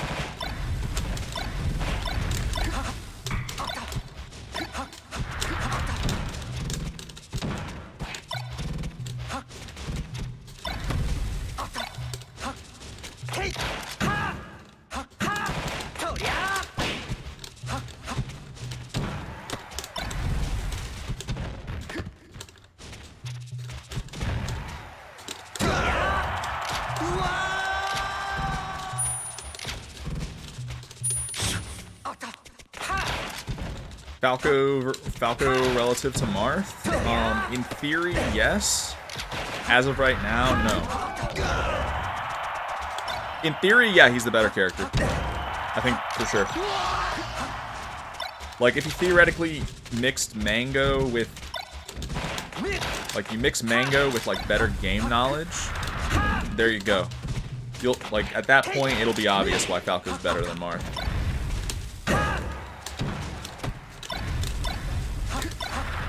But the problem, and the reason why things may never reach that point, is because Mango's realistically the only Falco player. Mango's realistically the only Falco player that's ever gonna, like, be this much of a problem. Like, you know, in serious contention for being the best player in the world. And he doesn't seem to be the type of player that's ever gonna pick up the type of knowledge I'm talking about. Choose your characters. Fox, ready? Yeah, you know, Matrixes, I'm starting to think that maybe like putting those on it to begin with might have just been a mistake. Like I kind of think like clarifying that we were just going for like the finished version of UCF would have been a better thing. But what's done is done. I think Shep's Falco's a little too basic from what I've seen. It kind of has like SFAT syndrome. Like I definitely think that with Spaceys, like Mango embodies like how you should play a Spacey in a lot of ways. Like that guy is straight up. He's like in like permanent flow state. Like the guy just doesn't give a fuck, and that is like arguably better than having crazy good game knowledge.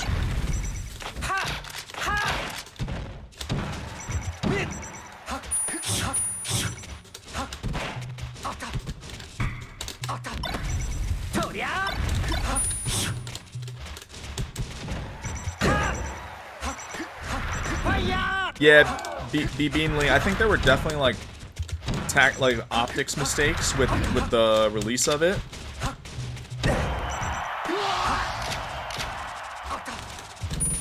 Also, the fact that the controller fix was nowhere near finished when it was initially released is another problem.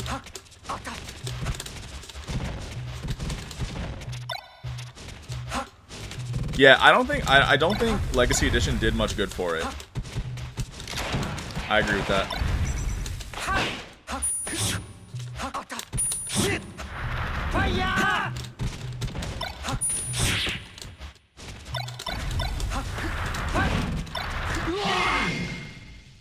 Choose your character.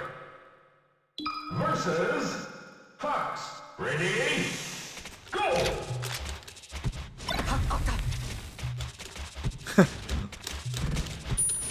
It's actually Versus Fox.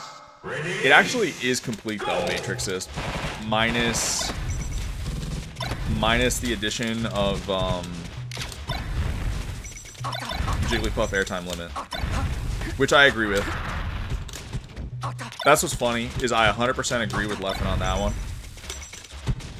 Jigglypuff should have an airtime limit. It is actually funny seeing people give him shit for that, because it's true.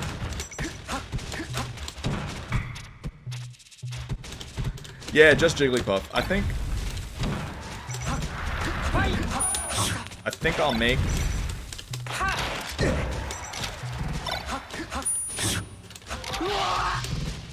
a video on it. Yeah, like Jigglypuff, okay, like Samus and Peach are the only other characters that you would even consider this for, but even they are not in the same category. It's not even remotely close in terms of the stalling capabilities. Like those two characters, in order to even stall for the, you know, in order to even stall to begin with, pretty much have to be recovering. They pretty much have to be recovering. Like you have to hit them like up and away, and then they can stall on the recovery. Jigglypuff can straight up just stall whenever she wants to.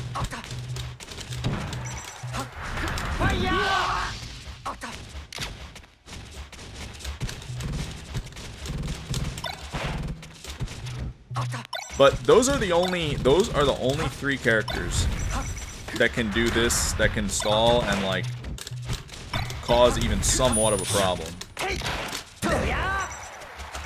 It's definitely not like ledge grab limit where like ledge grab limit is straight up a game rule that the game needs, just because the ledge is like the epitome of like shit game design, you know? Almost every character can like camp it. Almost everyone can like abuse it, and there just has to be an onus to get up from the ledge.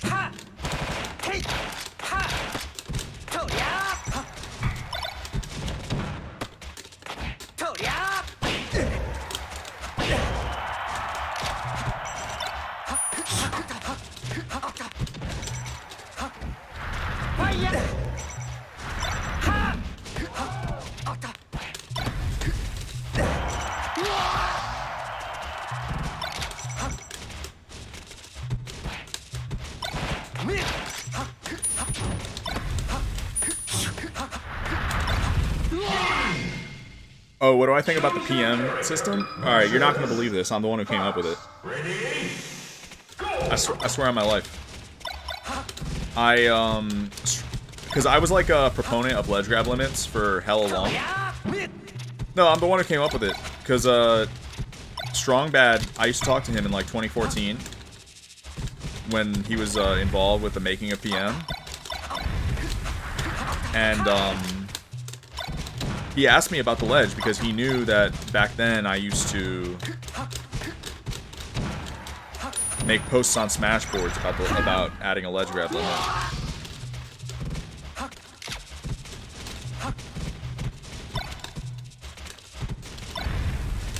So I told him, I don't know how we came around to that system, but that was my idea. Doing like 5 times and then no more invincibility. And I was the one who told him, like, you gotta make it so that they can't, like, hack stash to exploit it. Like, they can't just do, like, a hack stash to bypass the count of 5.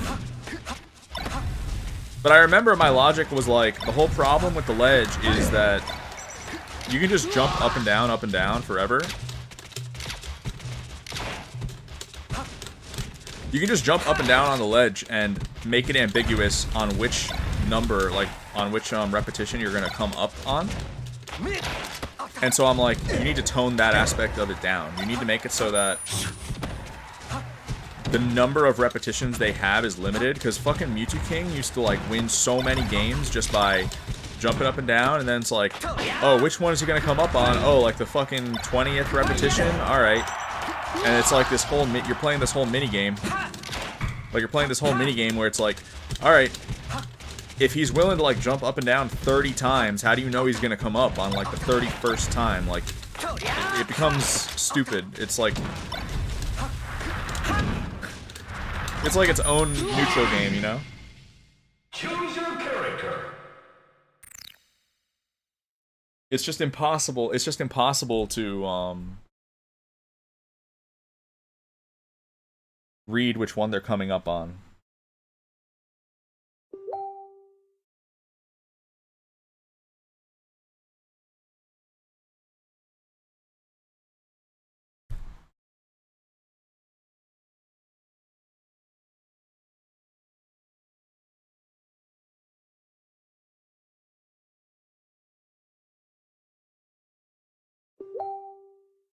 Lowering the time limit from 8 to 6.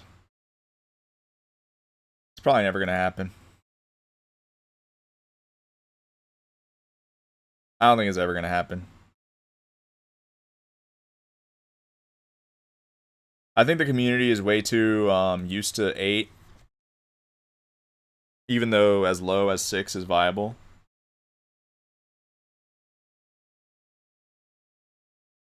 I think that ledge grabs, when recovering, should count. Well, there's no way to distinguish which ledge grabs you're counting and which ones you aren't.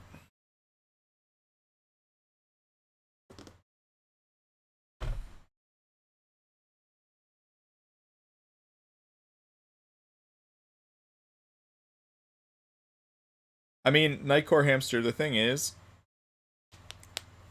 if you want to solve stalling, lowering the timer is not the option. Changing the ratio of ledge grab and airtime limit, that's what you have to do. That's what you have to do.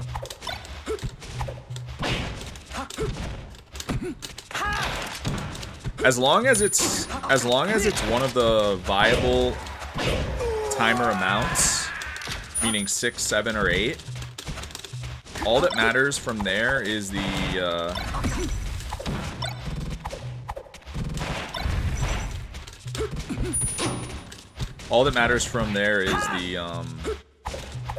ratio of the stalling rules.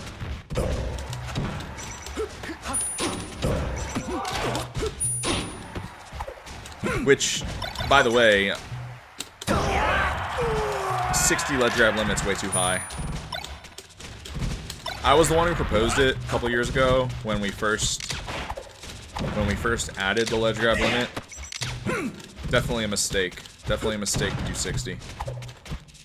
But back then it was hard to tell what the right number was going to be. Yeah, it should be 40. It should be 40, and then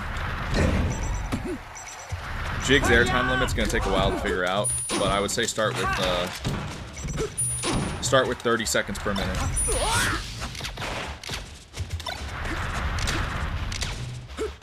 Also, I think I'm gonna hop on ranked after this.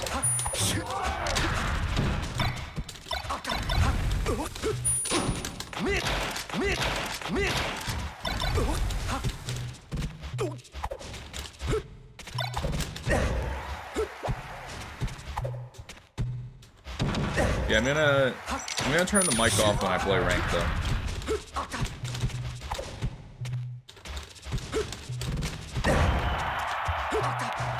Actually, no, you know what I prefer to do? I prefer to find someone good to play and then keep the mic on. Ready? Go!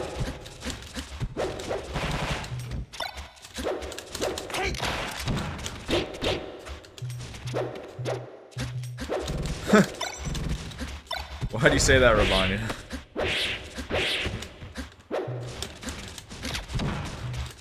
I don't think there's like a dire need for it, but I do think it's warranted.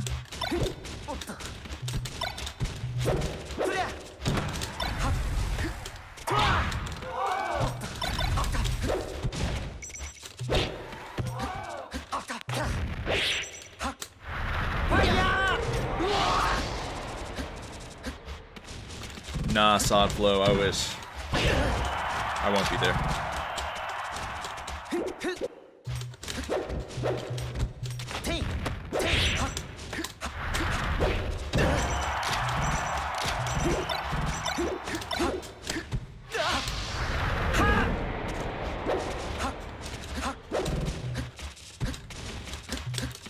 How much worse would Puff be after Jig's airtime limit? Hardly. I mean, literally only Hungry Box. This rule only applies to Hungry Box in like high pressure situations when he's gonna do anything to win. And even then, it's like more of a problem for certain characters, like Peach. Not so much Fox.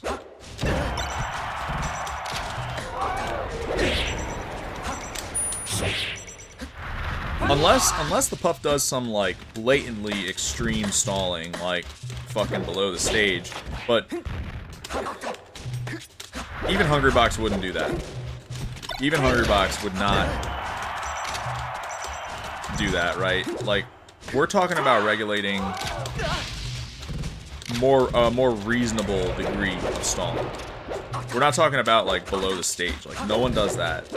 That would just, you know... They would stop the match. They would stop the match if he did that.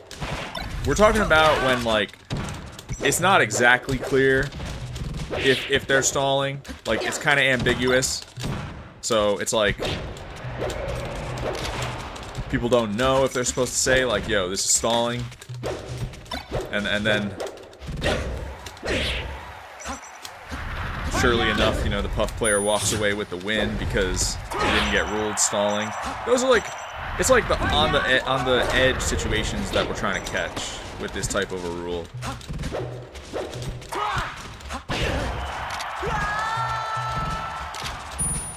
Yo, Panda Whammo, what's going on? Like, even Hungry Box would not be able to do fucking blatant stalling.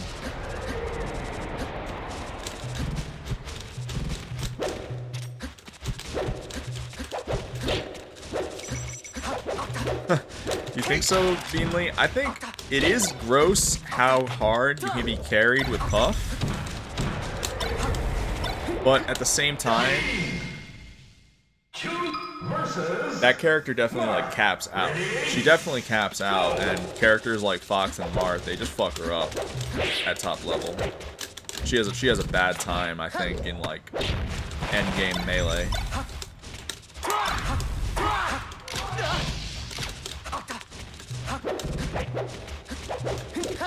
Well, the thing is, the rule is not with the intention of... Like, it's hardly gonna matter in the Fox matchup. It's more so for these slower characters like Peach, where the stalling actually is pretty fucking oppressive.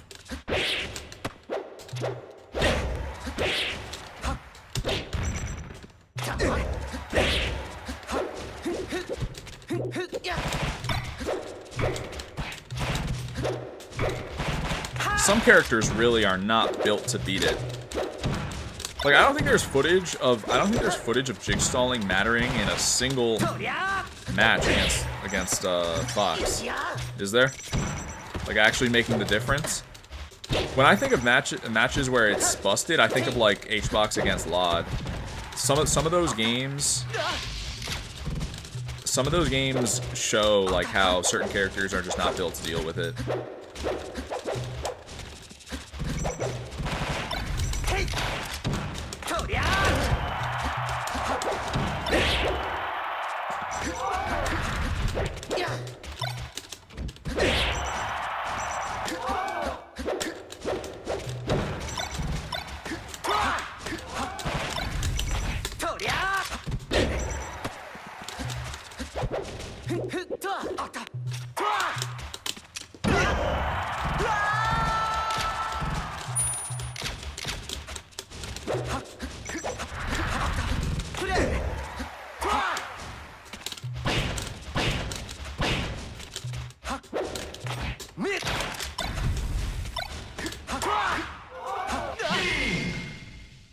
Choose your character.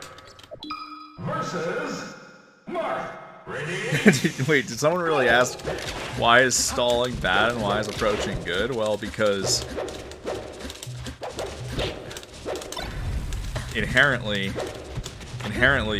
interaction is what the game developers aim for, and then stalling is inherently degenerate. It's trying to deny that. And that doesn't just apply to Melee, that applies to literally every game, like even sports. That's why there's a shot clock in basketball, for example.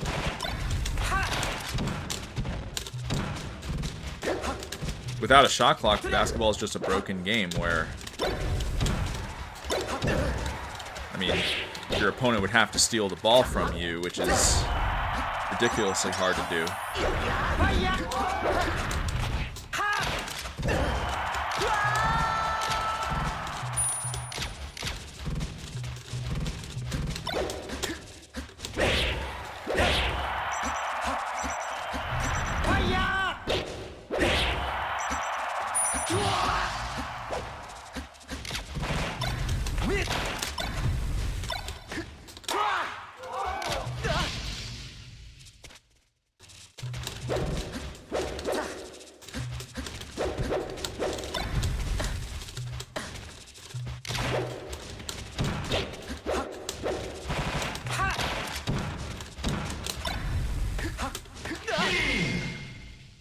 Choose your character.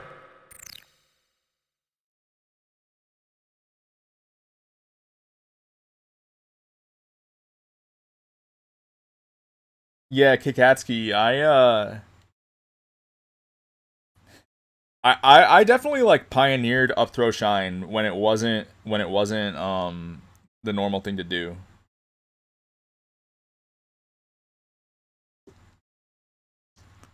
I was the one who said that yeah, Jelly Goober, you do that ledge. That's what it's for.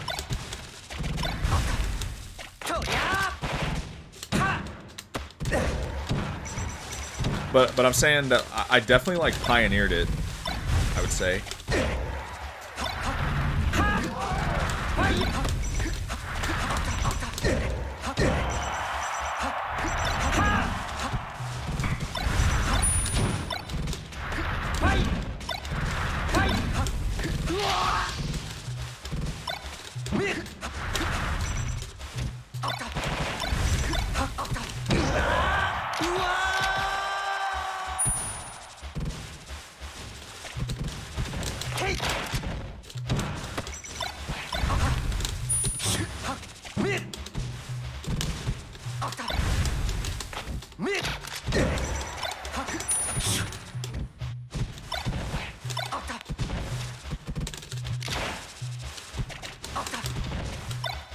Because the thing with Fox is that getting, like, setting your opponent up for an edge guard situation is worth way more than, like, percent. You know, like, putting your opponent in a spot where they have to up B. It's all about positional advantage. Because then you're one shine away from the stock, and, like, endgame Fox just plays for gimps, basically.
Choose your character versus Falco. Ready?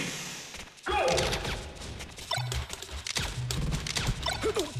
H-Box's peak was just after Melee's peak. You're referring to Melee's peak as like 2016, right? Because if so, then you're right, yeah. Like, he had the win at Evo that year, but he hadn't really peaked yet. Like, the best years of his career were still to come. I think now I can very safely say that he's past his prime as a player, because he posed the biggest threat before Slippy came out. Slippy made like the cracked characters way fucking better. Like, we were so bad at the game compared to pre-Slippy, I think. The cracked characters are way better now. Like, Fox is broken. Jigglypuff, like, there's no way she'll ever be in contention for being, like... She'll never be as good as people actually thought she was before Slippy. I always said, like, if you just increase the playability, like, if you make it so people can actually play the game with rollback and shit, she's gonna get a lot worse. Like, even Yoshi now, it's not... That's how crazy this is. It's like, even Yoshi could prove to be a better character than Puff. Whereas if you told someone that, like, before Slippy, they would have thought you're insane. They would have thought you're completely insane. But these types of predictions, they actually were not out of the question.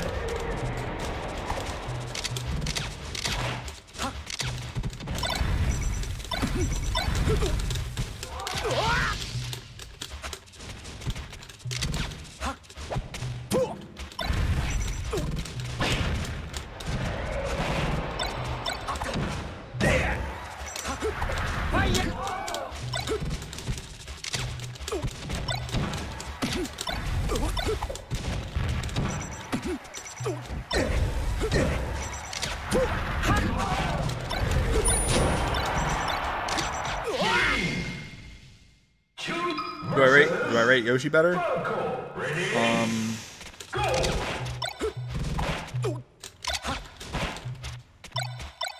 Let's put it this way, Yoshi could be as good as number 5 in the game. I was talking about this yesterday, how it's like, alright, the 4 best characters in the game are no-brainers. Spacey's, Marth, Sheik. Those are the 4 best characters.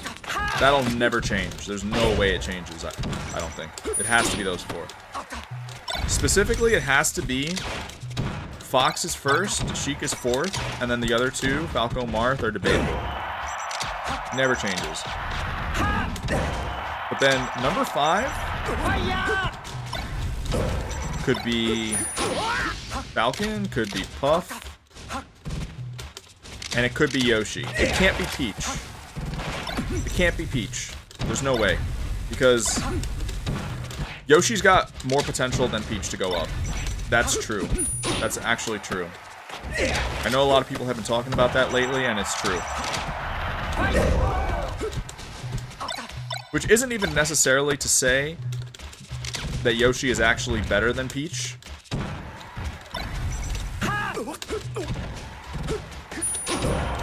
But he's got more potential to go up, is what I mean.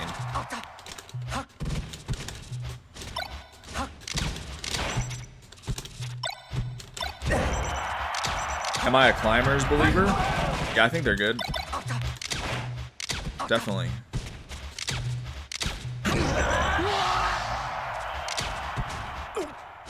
Samus, there's no chance. There's no chance you could rank her in the leagues of like the characters that we're talking about now.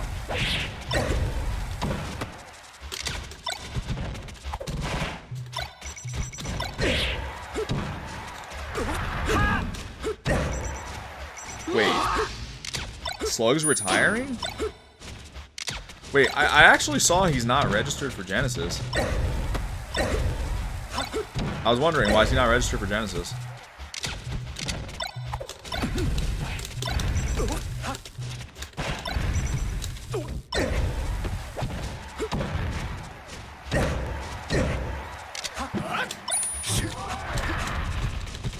Are y'all being serious?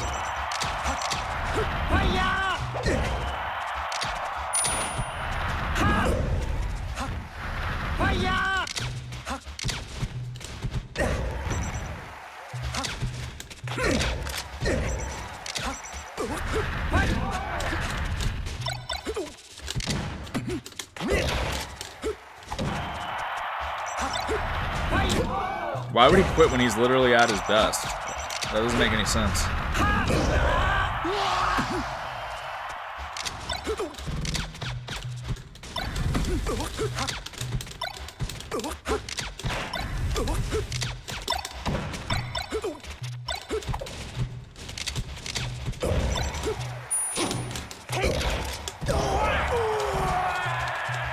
Oh, he's engaged to that girl? That's good. Yeah, but the thing is, Slug's not... Like, yeah, he's at his best, but he's also on an upwards... He's also, like, on an upwards trend. Like, if he kept playing, he could get, like, top 5 or some shit. Get a sponsor.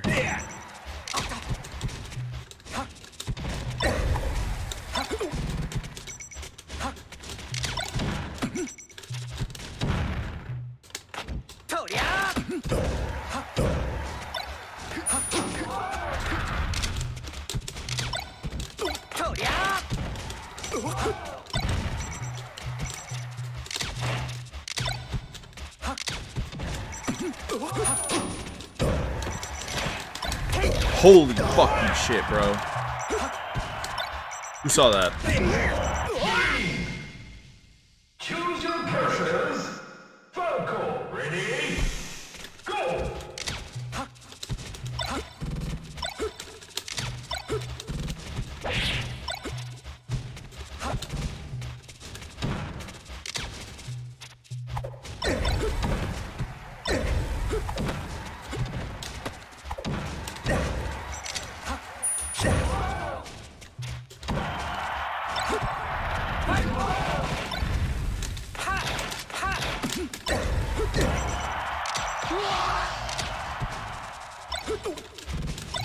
Nah, whoa, it's Brad. Just doing some unranked right now. If it was ranked, I would have to take the mic off. Right now, I'm having a good time talking to the chat. The way my stream is probably gonna work is I'm doing unranked. If I'm doing unranked or direct, the mic will be on, and if I'm doing ranked, then it'll be off. I think more often than not, it'll be one of the former.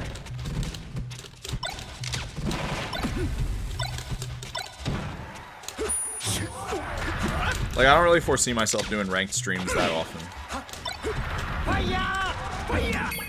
Choose your character. Yeah, to play better.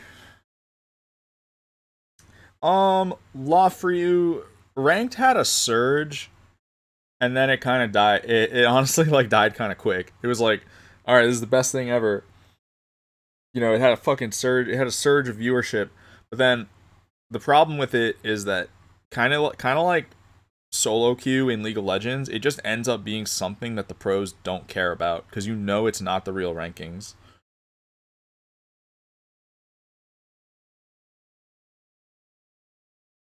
Like in League, the pros straight up don't give a shit about solo queue.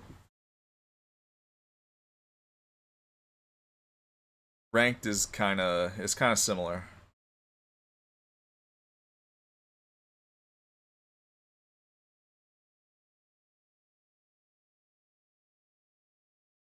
Versus Falco. Ready? Go!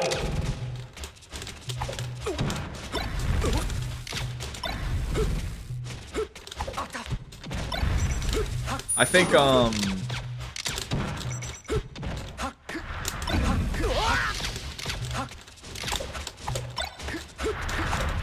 like some of these online tournaments, they actually stopped running them because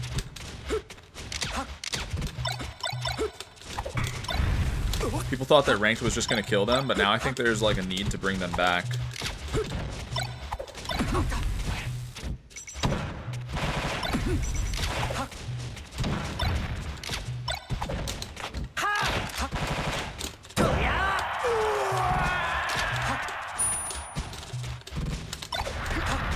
Wait, Jark, what do you mean by that?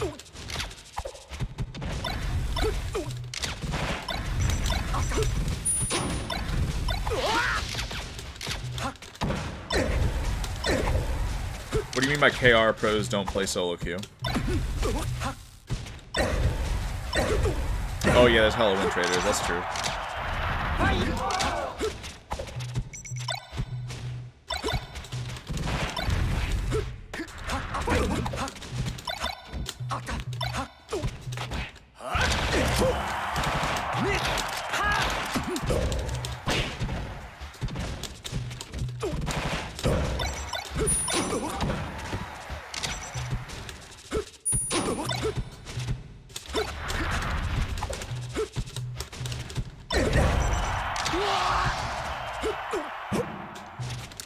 Yo, Microwave Furby. I was streaming for a while, then I took a break. Now I'm back to doing it pretty regularly. Choose your characters.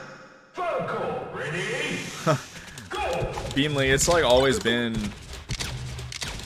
It's been one of my best matchups ever since, like, box era, pretty much. Just because, like, at first I sucked at it. In, like, 2014 I got bopped by, like, PPMD. But that's when I wasn't too good at Fox yet. The reason I was inevitably going to be good at it is because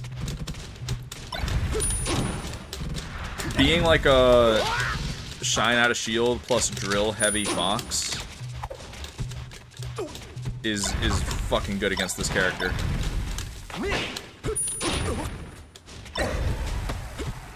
Like more technical Foxes, I think, like me, are very good, are gonna do well against Falco.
Yeah, Pandawama, that was a while ago, but it was like... I was so bad at Fox back then. Versus Falco. Ready? I only played him in like the first half of 2014 when I was considerably worse as a Fox player.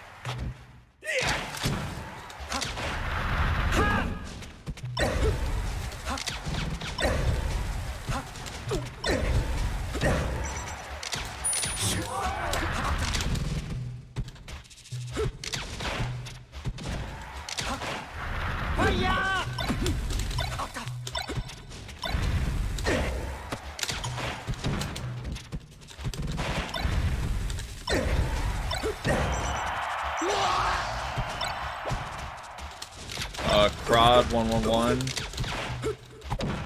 They deliberated on Genesis and came around to no, unfortunately.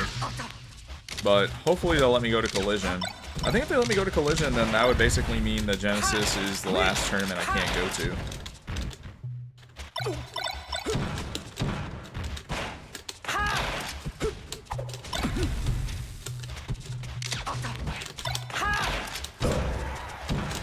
Oh, that was disgusting. What the fuck? Open that up with a Dash JC Shine Grab.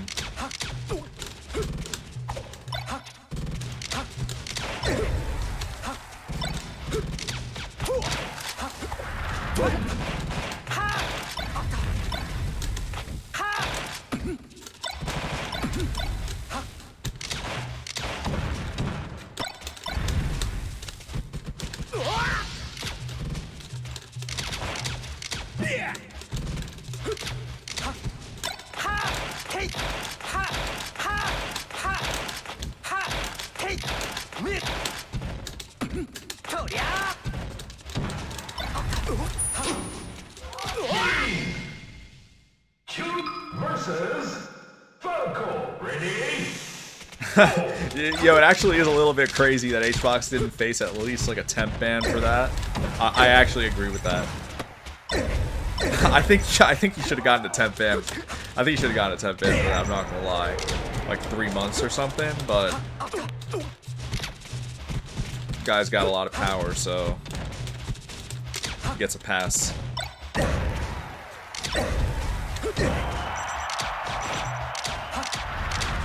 I think like 3 months for that would have been appropriate.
We got an anti-masker in the chat. Zap them, boys. Get the mods.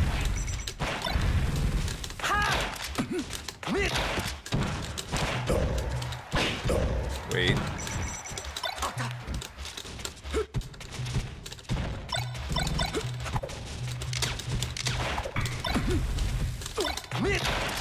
You know, I actually read 1984 a couple months ago for the first time. Fucking great book, honestly. Are we allowed to spoil that book? Choose your Characters.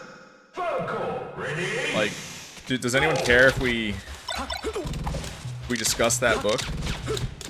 The worst part... Alright, spoiler alert. The one part of that book that sucks, like it feels really out of place, is when they find the Goldstein Manifesto. And they read it for like, it's like 30 pages. They read that shit for like 30 pages, like in the actual book.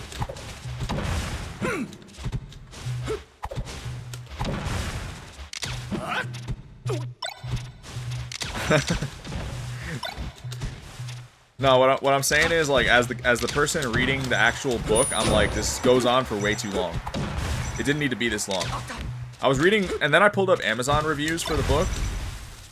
I pulled up Amazon reviews, and someone said literally the same thing. They're like, yeah, the whole book is perfect except the part where they find the Goldstein Manifesto and they like read it and it takes like 30 pages was stupid. Other than that, I think it was like it's probably my favorite book. I'm not gonna lie. I haven't read many books though.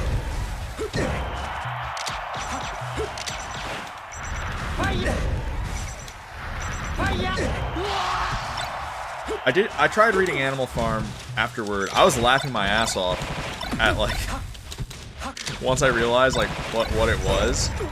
But I think ultimately I prefer like a more realistic novel like 1984. I definitely prefer it. But like I didn't complete Animal Farm, but that shit was actually hilarious. And it's a genius idea for a book, I would say. Because animals might actually view humans kind of like that. Like animals on farm, they might actually like view people like that. So it's kind of real.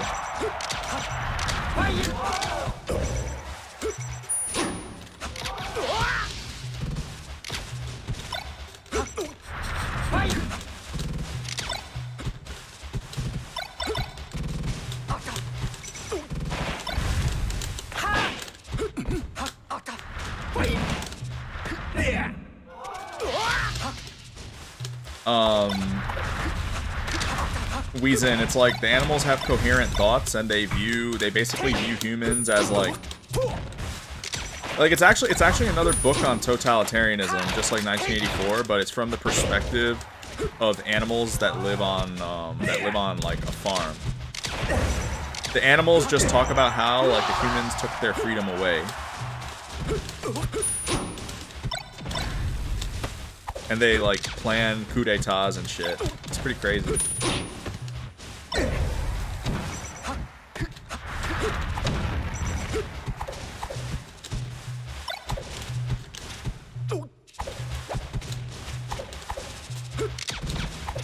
Do I watch TV? Only show I've like been super into in recent years, honestly, is Survivor. I've watched almost every season of it.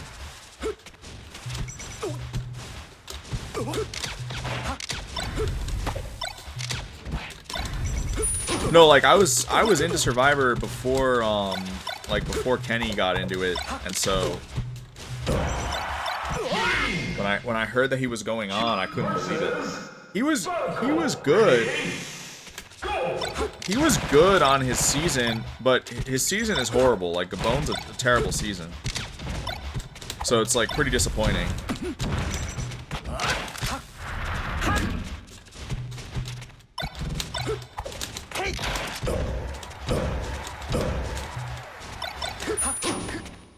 He was actually, come to think of it, I think he was the best player on his season. It was like a season of bozos. Like, most people on that season were terrible at Survivor, but he was actually pretty good. Gabon's a top 5 season for you? No way, dude. No way. Gabon is one of the worst seasons of Survivor. It's always, like, toward the bottom of, like, ranking lists. The winner is so bad. Like, it's one of the worst winners of all time.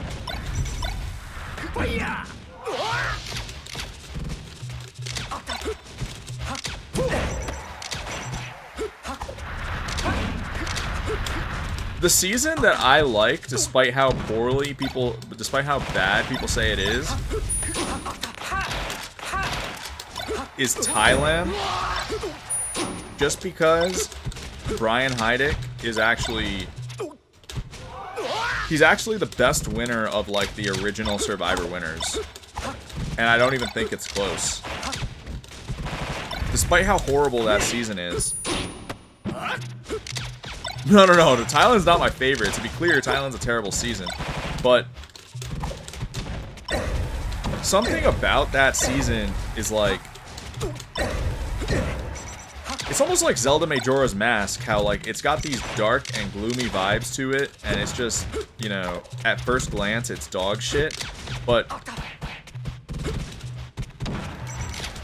just watching Brian Heidick, I think, Brian Heidick, like, he's one of the best to ever win the game, so. Versus Falco. Ready? Go! Chris from season 7?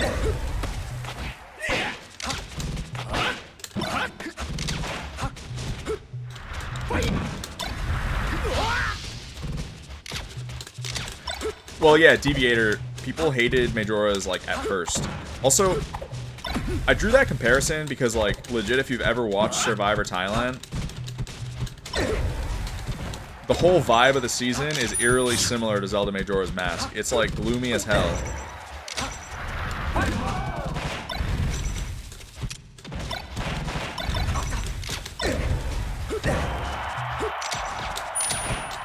That wasn't the best comparison, to be honest with you. It wasn't the best comparison. Because Majora's Mask is a masterpiece, whereas Survivor Thailand is actually dog shit. But in terms of vibes, they're super similar.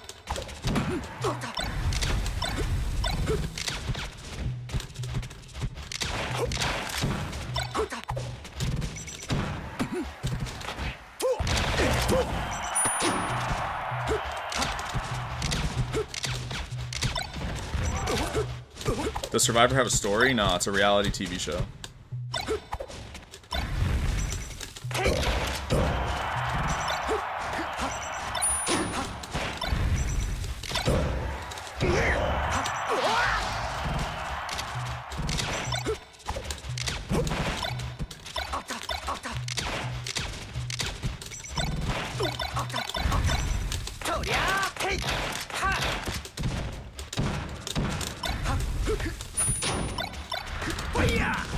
Oh my god, this is so— yo, that was such a fucking clean stock, man.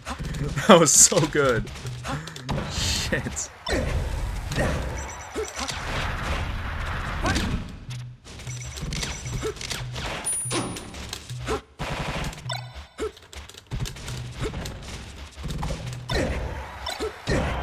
No, Survivor is like the OG reality TV game show. The first season of Survivor pretty much made reality TV what it is today.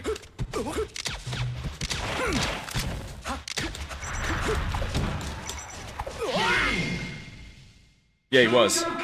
We were talking about that a second ago. He was on season 17. Which wasn't a very good season. But it was cool to see him.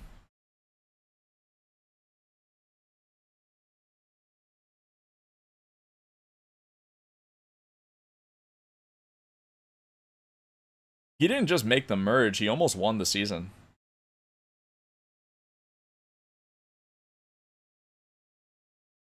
Yo, good looks, Chess SC2. Thank you so much. Alright, what's insane about Ken's placement on that season is that the 4 people ahead of him, their initials were SSBM. That's the most insane thing about the entire season, is that that's what their initials were. Sugar Susan Bob Maddie. Yes. No, pull up the results of that season.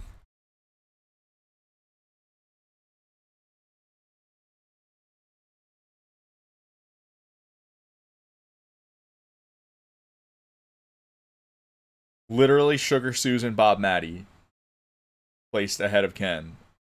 He was, I mean, he was destined to get fifth. He was destined.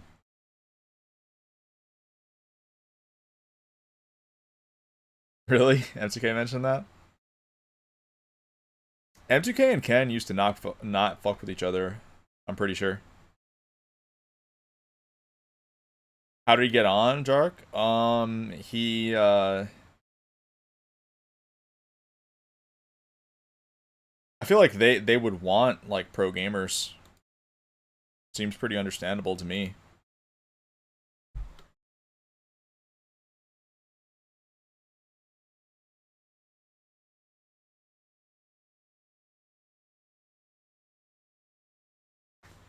I think anyone with a gaming background would like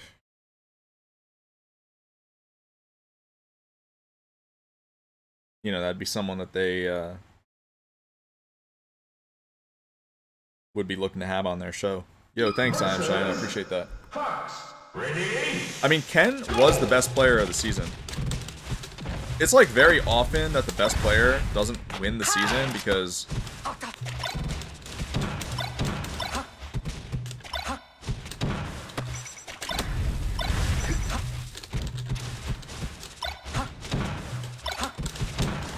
it's a really luck-based game, actually. There's a lot that's outside of your control.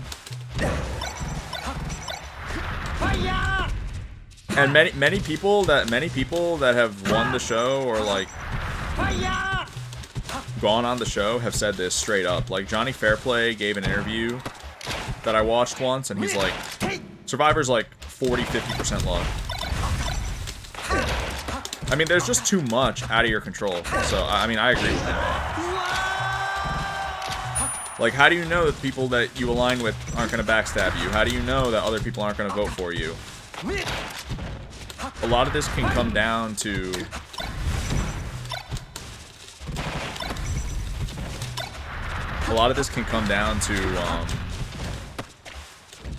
external factors. There's nothing you can do about it.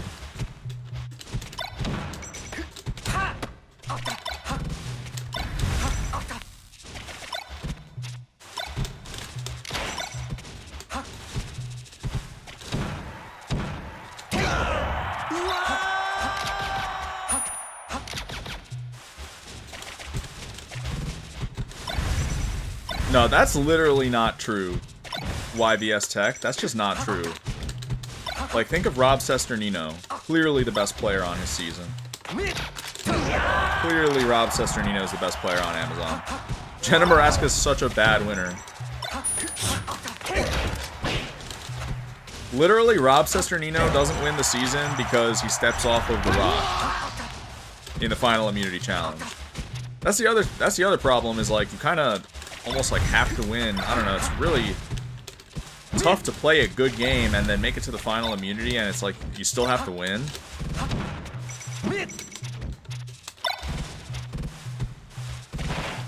Like, that's tough.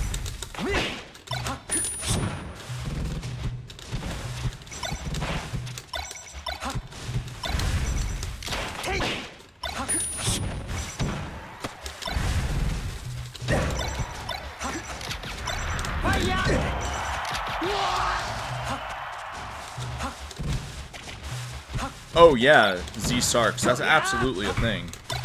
Concealment of skill, or like another way to phrase it would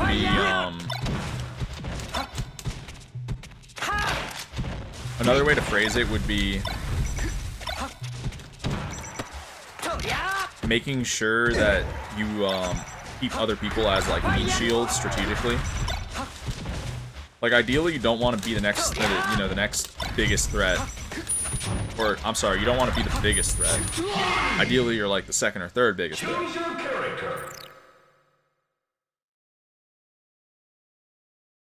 Damn, you know, LSSBM, you're actually right. You're actually completely right about that season.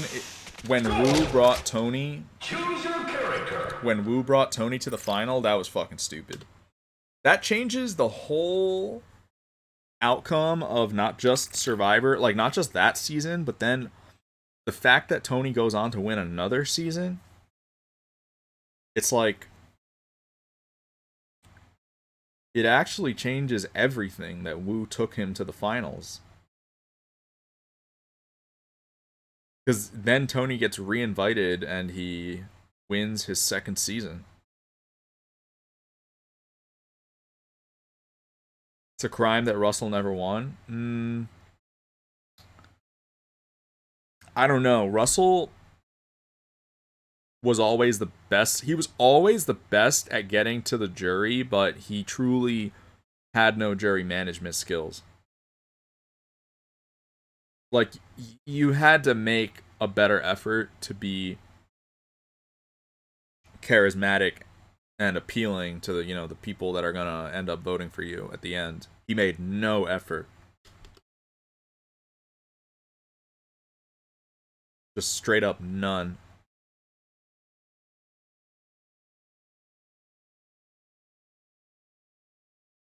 And then he didn't have anyone fighting for him on the jury either. Like sometimes there'll be a juror who gets up and they're just like super adamant about encouraging the jury to vote for someone. Like often a juror will do that. Like they won't even ask questions. They'll just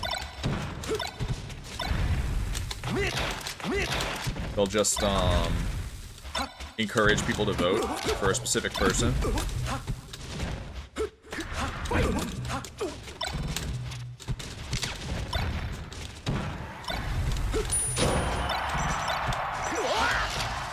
And like no one was gonna do that for Russell. They hated him so much.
Yo, thanks, Pickle Weasel.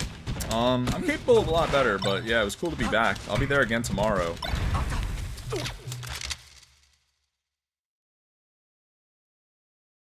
Yeah, I hope he's going. I wonder if he's, I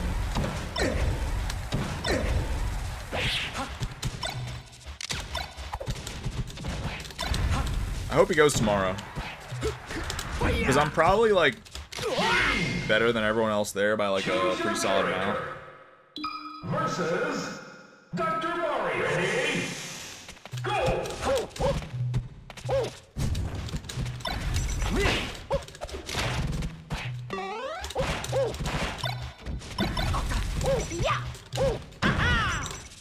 I want to encourage, like, I want to encourage the good players to attend.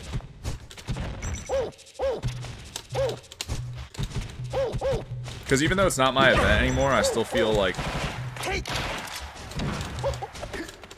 I still feel an inclination to make it succeed. Part of why I'm going to go there every week.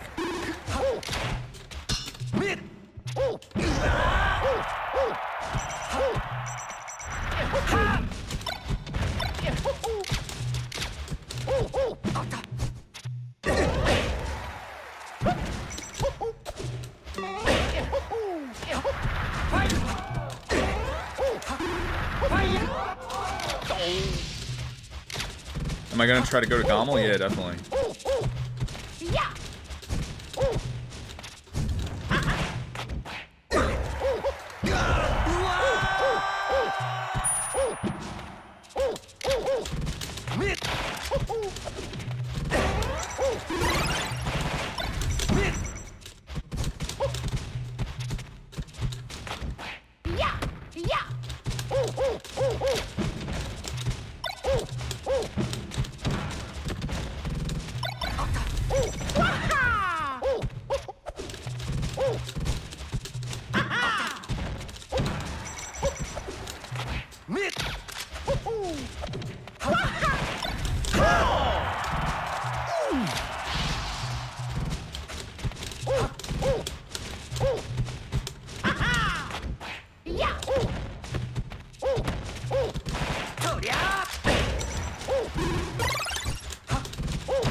Favorite stage has always been Battlefield.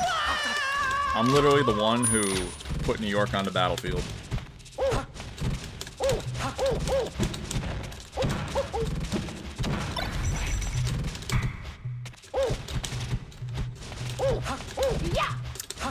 Best monitor if budget wasn't an issue. Let me see. Well, I'm a scrub and I play on a laptop. So I'm like the worst person you could ask. Choose your character. No, I'm literally the worst person you could ask that question. I don't know much about monitors. I mean, my laptop is good, to be fair, but...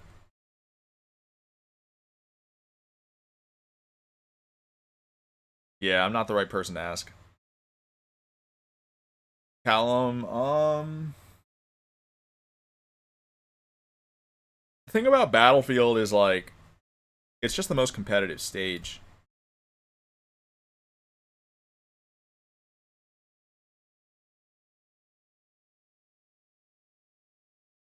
Every other stage I got some type of problem with. Especially if it doesn't have, like, especially if they're not fixed, you know, like no Shy Guys on Yoshi's, no wind on Dreamland. Like, if those fixes aren't applied, then I hate those stages.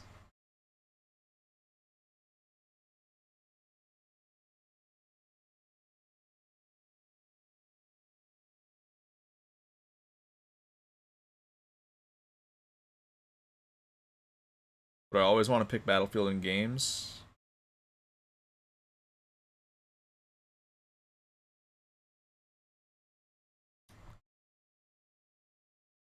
I pretty much always pick it within, like, a best of 5 set. I don't think a best of 5 set ever goes by without me playing on it.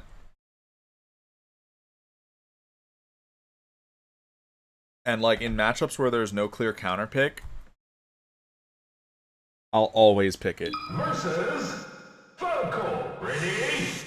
Soy Cook? Yeah, I'll be there tomorrow. Choose your character.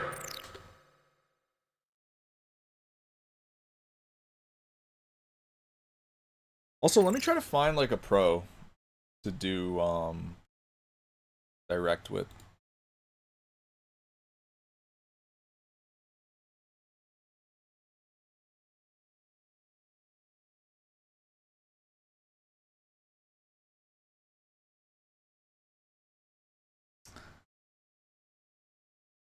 Nah, man, you're right below the cut. LSSB, I'm sorry, dude. Mr. Game and Money. Go!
Choose your characters. Mr. Game and Watch. Go!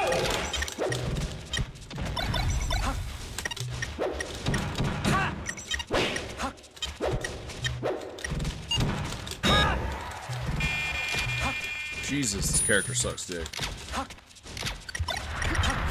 He dies so early.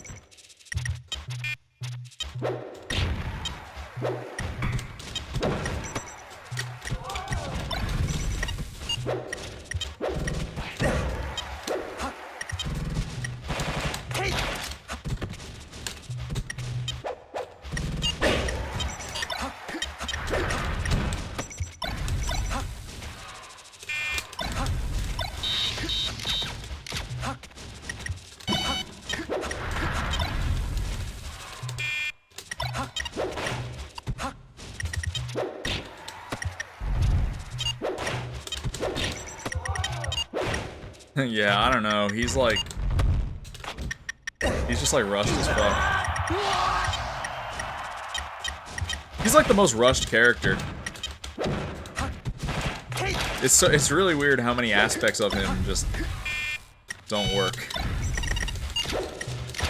You could tell that like him, Roy, Zelda were like the last characters that they made.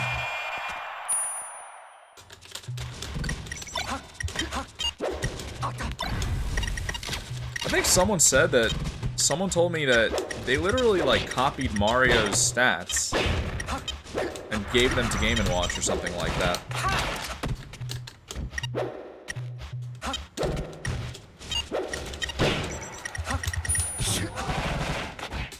So I think they made Zelda independently.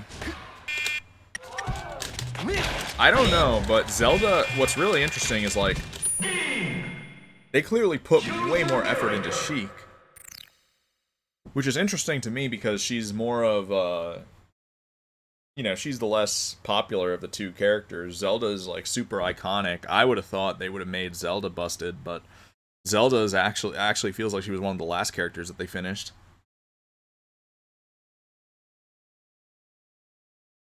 HAL made all the interesting characters. Well, the two characters that they made first were Fox and Mario. You're able to deduce that based on, like, I think the dojo website has them numbered first as the first two.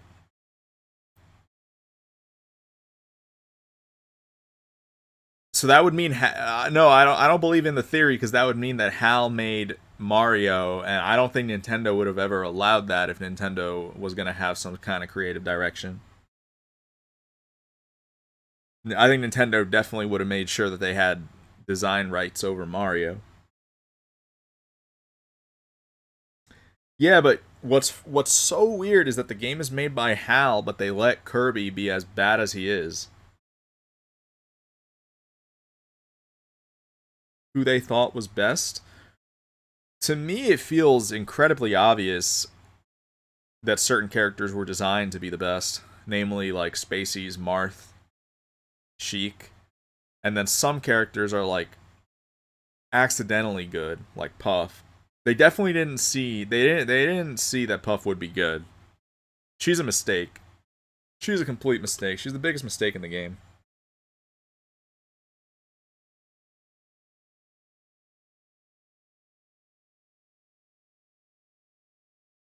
She's just Versus Sheik. a ball of game design mistakes. That's what she is.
Yo, I love what I did there. I literally intentionally did the aerial so it wouldn't hit him, but so that he would see an animation of an aerial.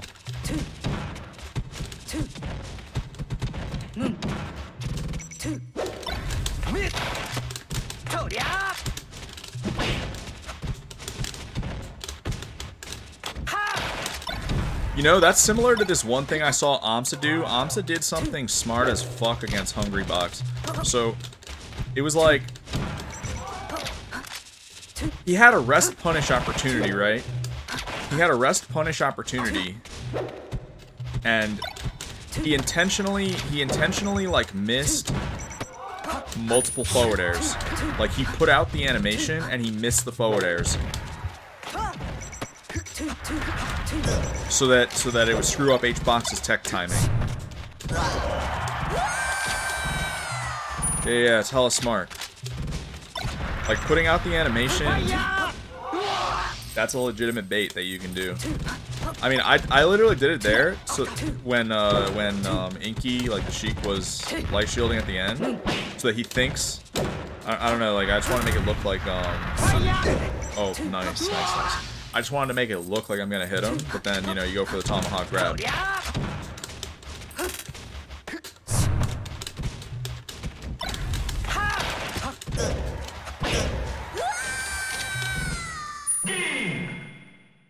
Choose your character versus. Do I still have the box with the shine LEDs? Oh, you mean like the first one? Like when I first,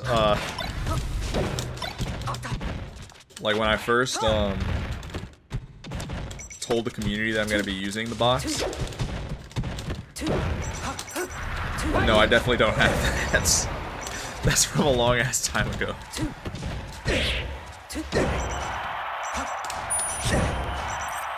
Yeah, no, that's from so long ago. It's actually fucking crazy how much, how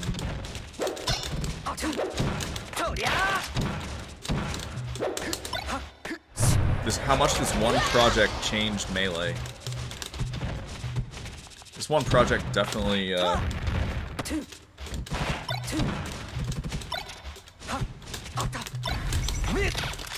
fucked everything up, to say the least. It's even the reason that, like, UCF happened.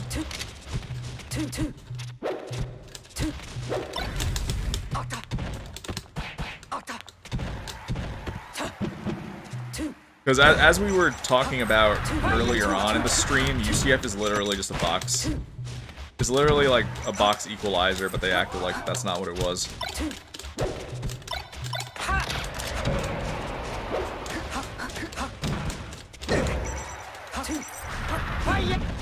Remember? I mean, dude, I was literally there. I was, Oh, you're talking about, like, public discourse? Oh, I mean, that shit was stupid. Nice. Wait, you have, oh, yo, if you have box R1, could you please join our Discord? So we can give you, roles?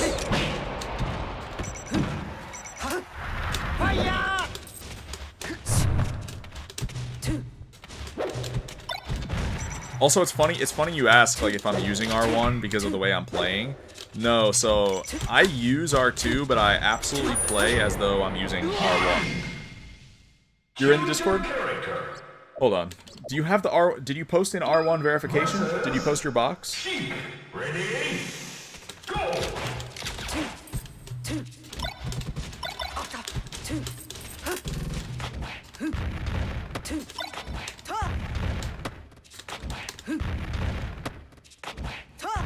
Okay, word. Oh wait, back when you got it. No, like we added a role called R1 verification probably like a few months ago. It's like for the people who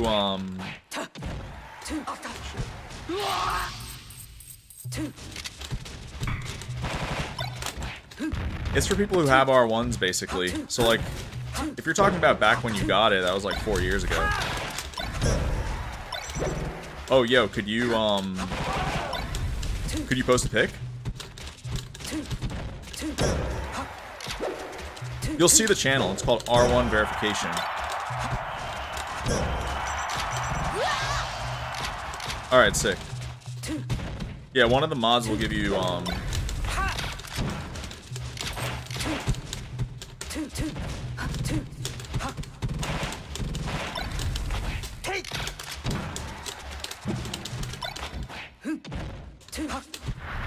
of the mods will give the role to you.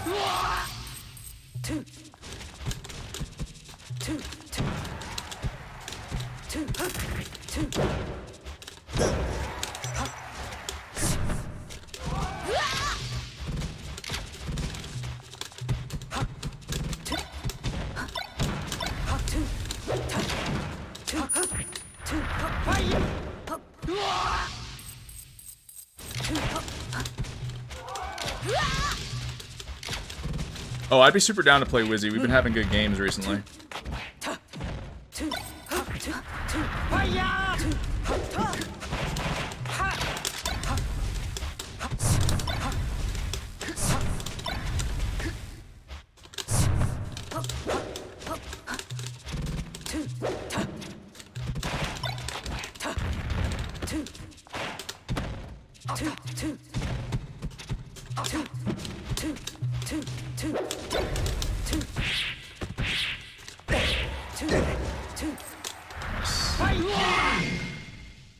Choose your character versus... Is Wizzy streaming right now?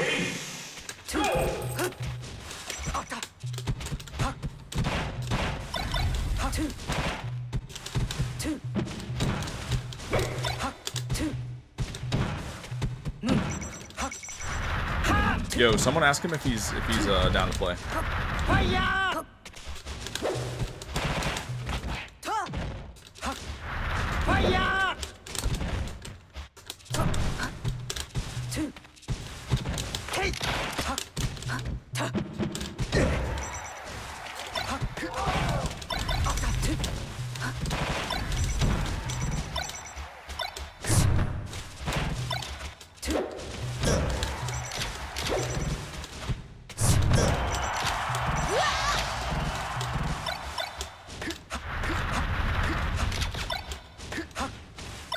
What other GameCube games is Box good on? Well, I only use it for Melee, but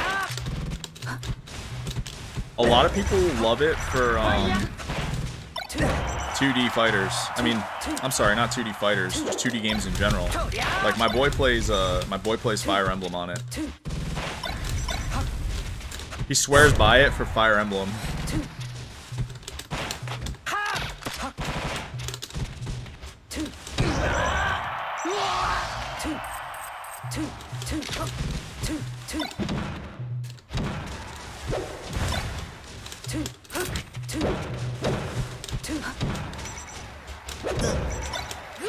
Played Legend of Zelda Twilight Princess? How would you play that game? I feel like, I mean, I'm not doubting that you could, but you need don't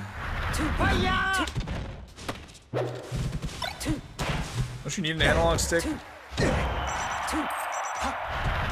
Yeah, don't you need an analog stick for certain things?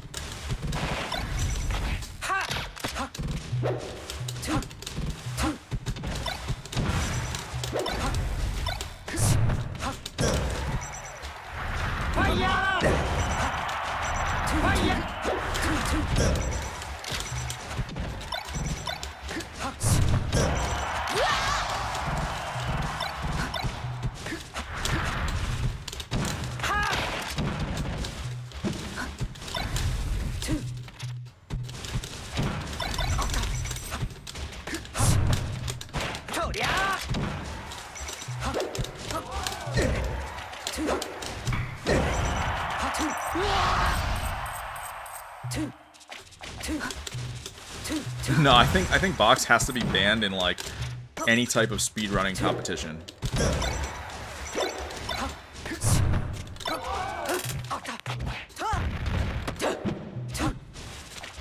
Because any type of speedrunning competition, even the most marginal advantage shouldn't be legal. Like if we're talking, you know, a competitive fighting game like this one, then it's like, okay, like we can let it slide. Yeah, we can let it slide for something like this, but any type of like race, it has to be banned. It can't be in the same category as, you know.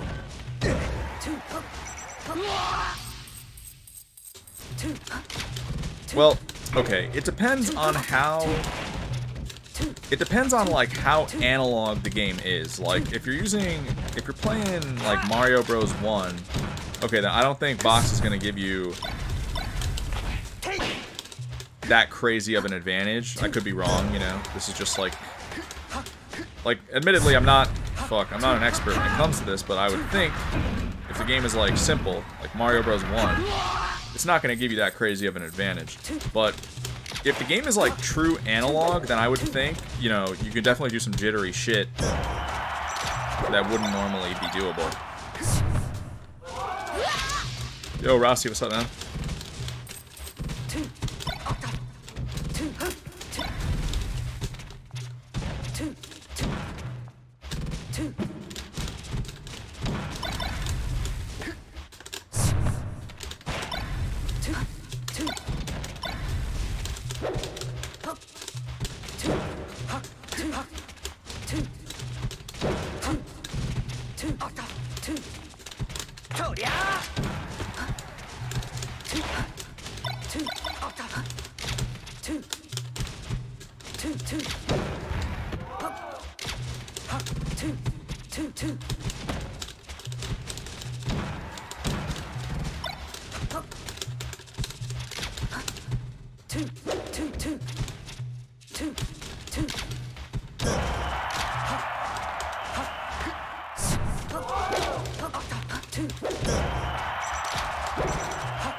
Yeah, I'm always gonna do Mike from here on out.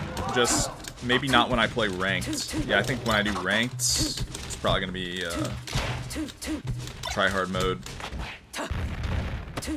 But for unranked and direct, I'll definitely keep it on.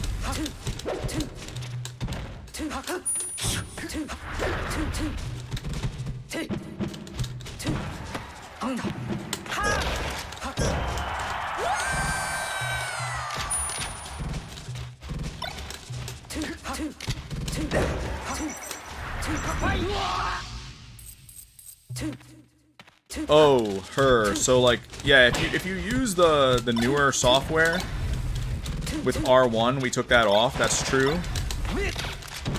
And the reason for that is because if the modifier button can affect analog, then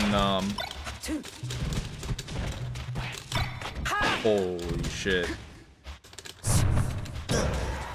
Hold on. Oh, okay.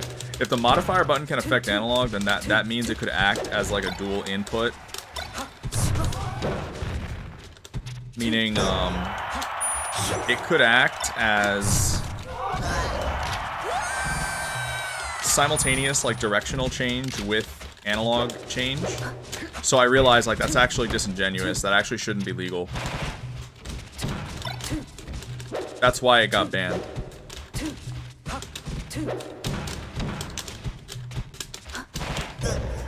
It's a big up tilt. I know he's gonna back her there. I know he's gonna back her. Of course he's gonna back her. No, but what I was saying is, hey, Triff, good looks, bro. Thanks, man. Appreciate that.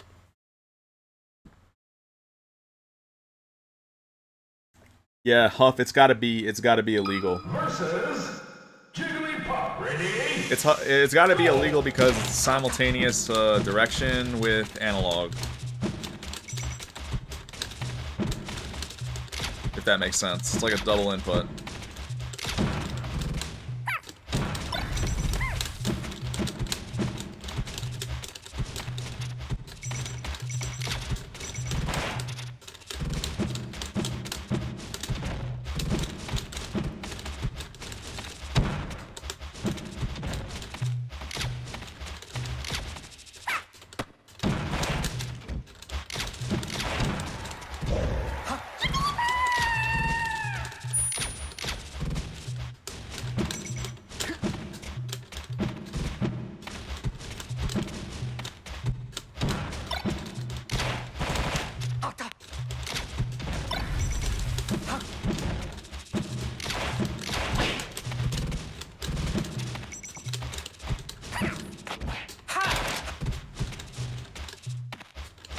Oh, you've used Z? Yeah, well, I mean, you can't use Z in every situation.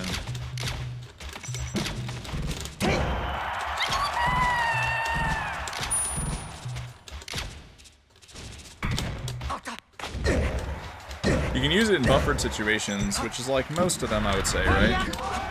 Like for Marth Killer, you can use it.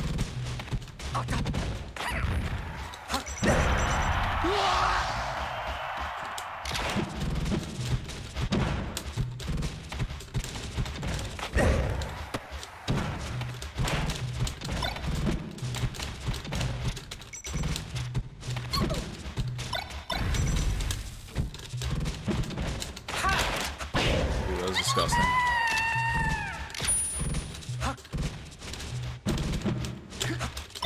Well, yeah, you wouldn't.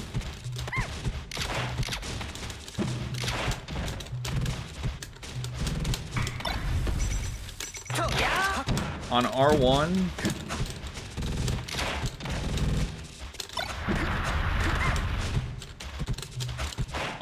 you gotta use Z.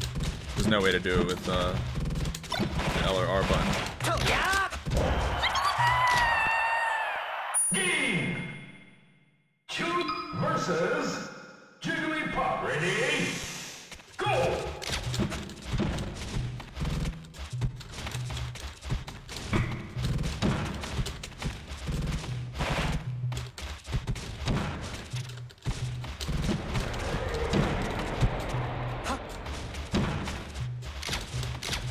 Yeah, I did the other day.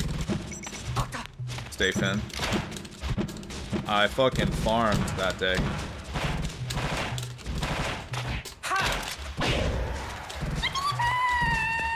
Went like X and 1.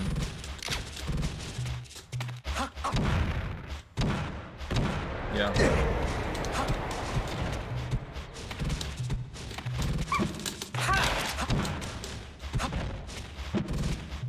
Believe it or not, it was to Dawson, the Puff player. It's kind of easy to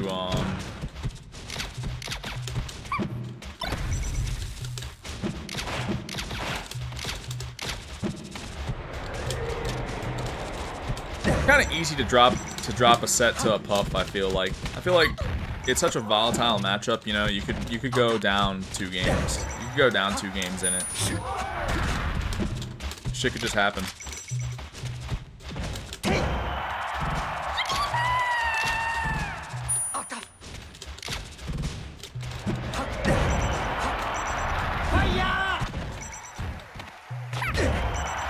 I Waveland XR? Yes. Yes, I do.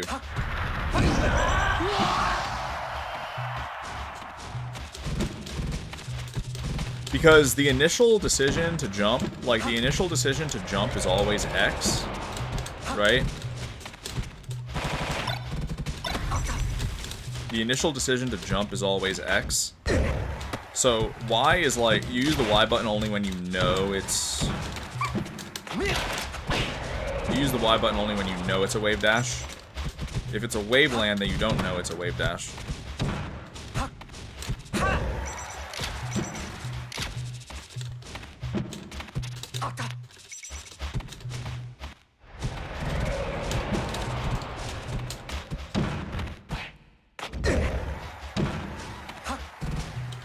So in that case, it's X. Yeah, it's X and R.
Yeah, I choked dolls. It'll be nightclub tomorrow.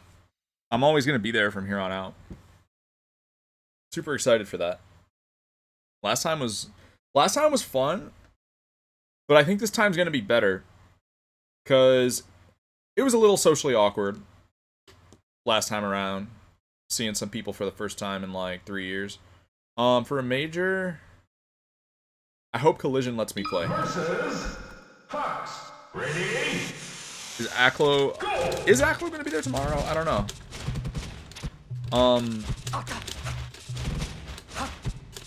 Disco Rev, locally I did, yeah. Locally I did, so like now I can, you know, ask bigger events if they'd let me play.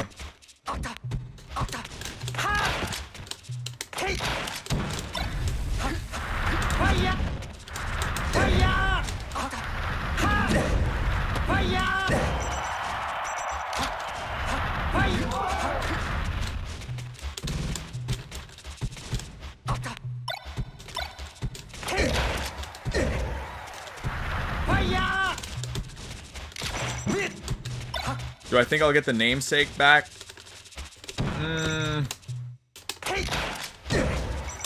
I don't know.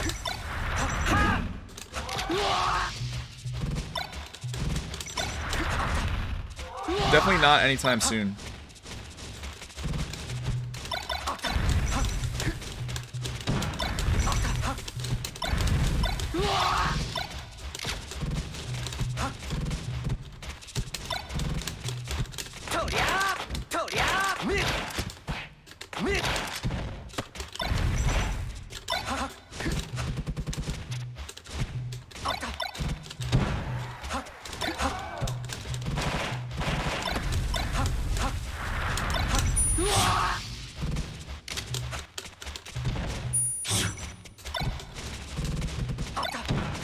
Like, they put it in the unbanned statement that I can never be reinstated, but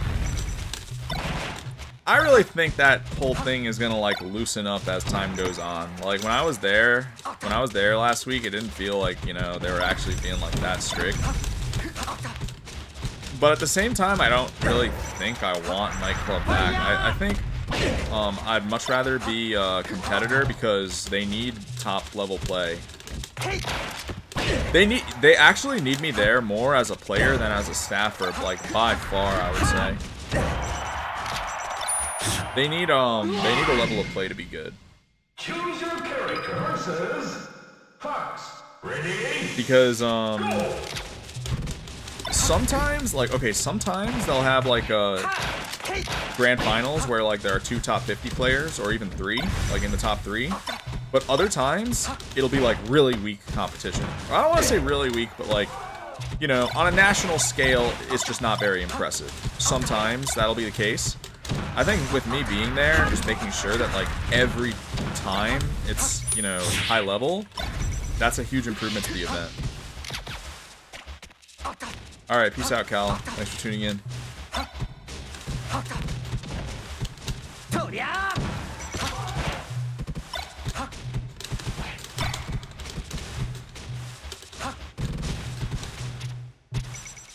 How many pixels? Holy shit. Alright, dude. You got me. I don't have the answer to that one.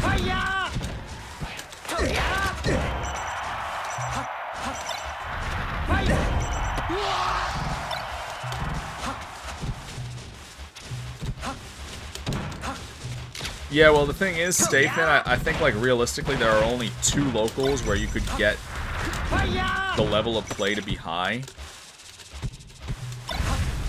Like, even theoretically. And those are Nightclub, Verdugo.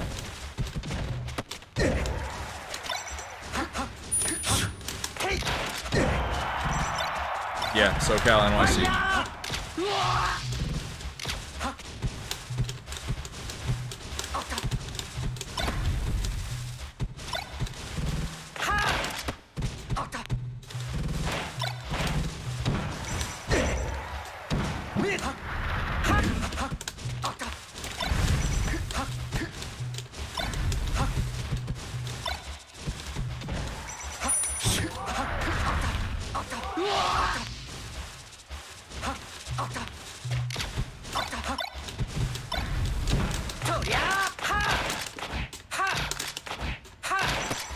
Is Verdugo usually stacked? Like, I don't watch it. I just know, like, obviously they have the people that they would need, like, in that area to host the stack tournament.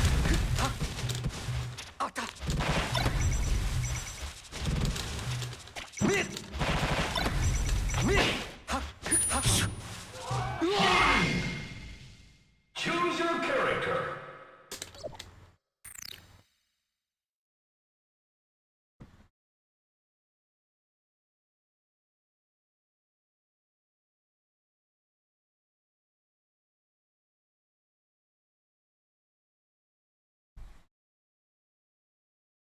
Coder in fiction. I mean, for a local, that's hella good. Dilbs, I only played it once. I played it the other day. It was the only day that I've ever played it. I just DM'd Wizzy. I'd like to play him.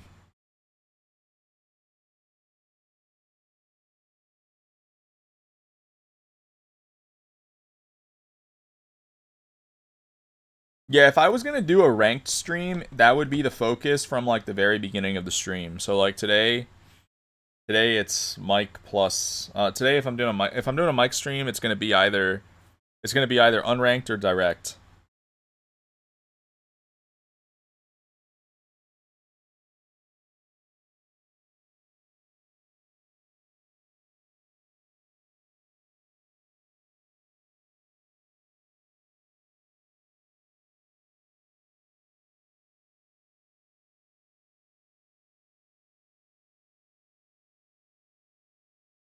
Oh, shit.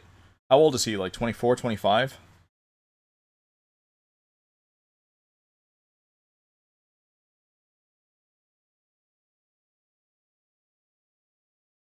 He's 23? I didn't know he was that young. What the hell?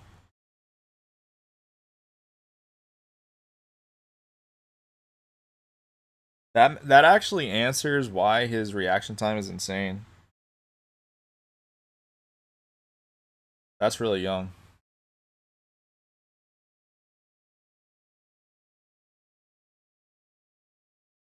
That was 2013. Versus Falco. That was 2013. Ready? Go!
No, that actually makes sense though, because I feel like you can't have Wizzy's reaction time past a certain age.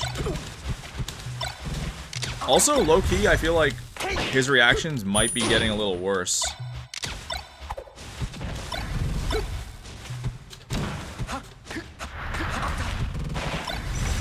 Like, I think they were stronger a few years ago.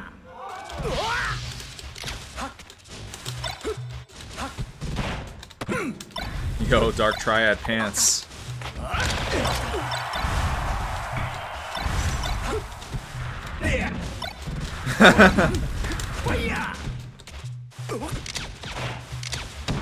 Oh, it's because of health problems? Really?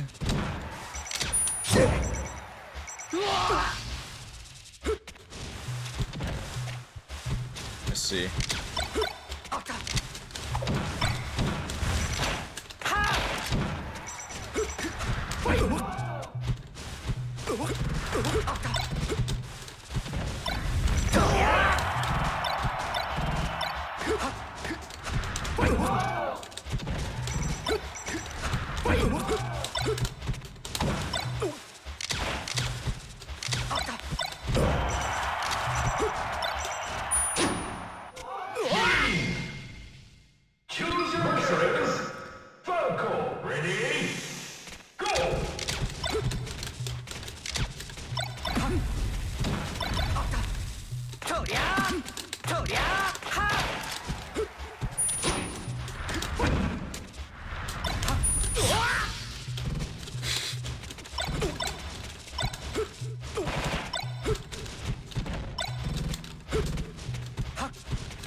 Reaction time decrease starts at 24. I see.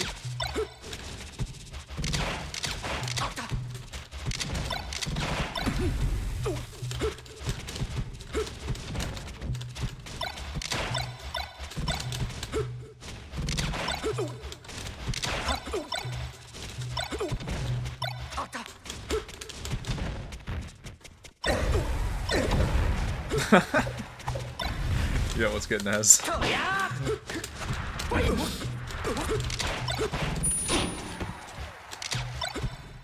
Yeah, Ellie's gonna get canceled. Bro, Nez, you know people are getting canceled now on the Bro, people are getting canceled on the basis of wearing red Adidas pants.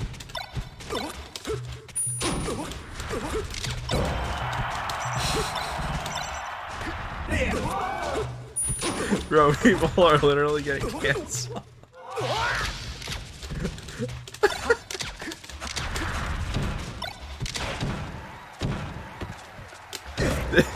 Beer man got banned from nightclub for 3 months because he wore red Adidas.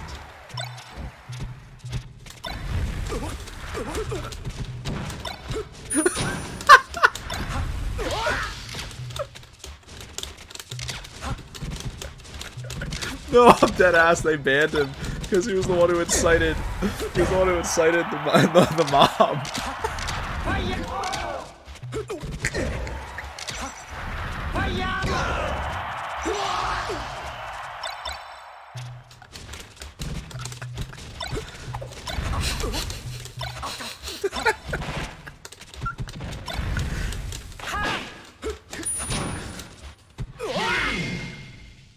Choose your character versus. Yo, word, night. What's up, man? I told you that shit wasn't gonna fly, bro. I told you that shit wasn't gonna fly. Oh,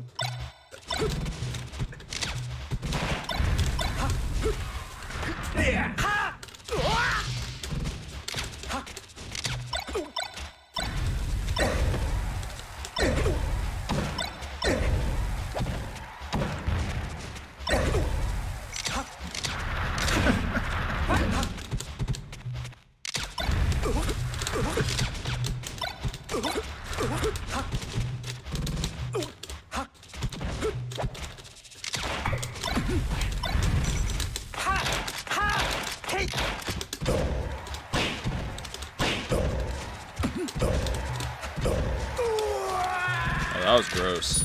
Holy shit.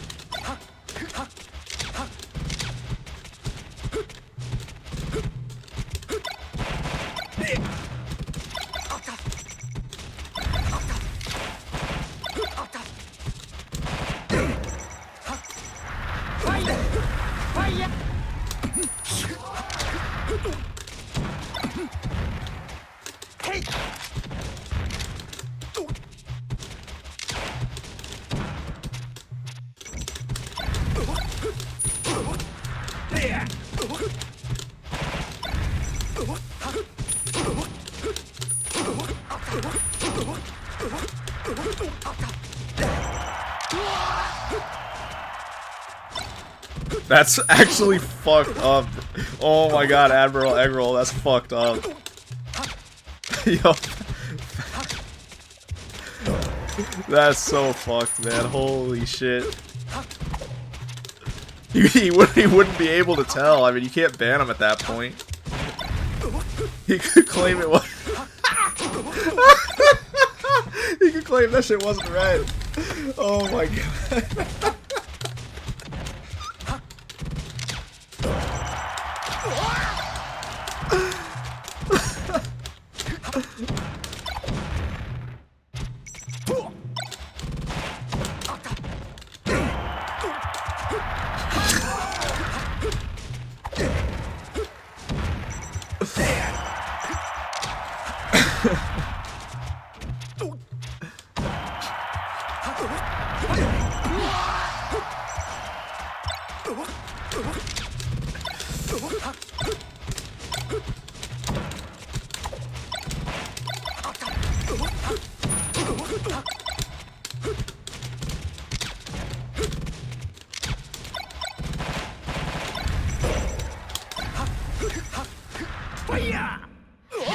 Oh shit! You're going on the 25th draw? All right, word. I'll see you then. I've never met you, have I?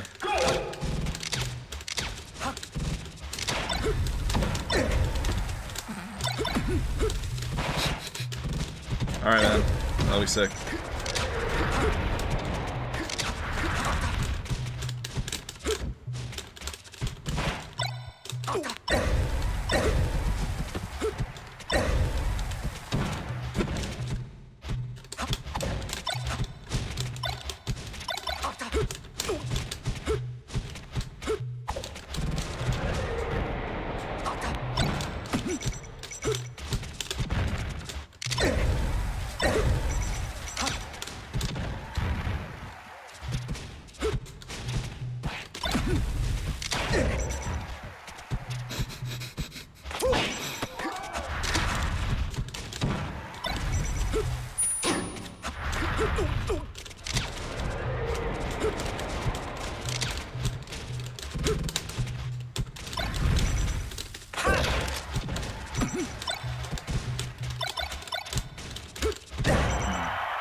got Diamond with Bowser, War Knight.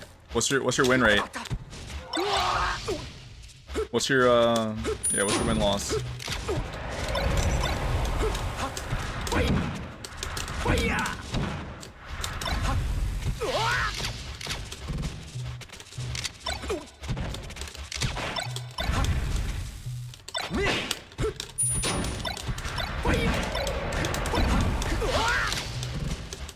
$37.19. Holy shit, that's pretty good.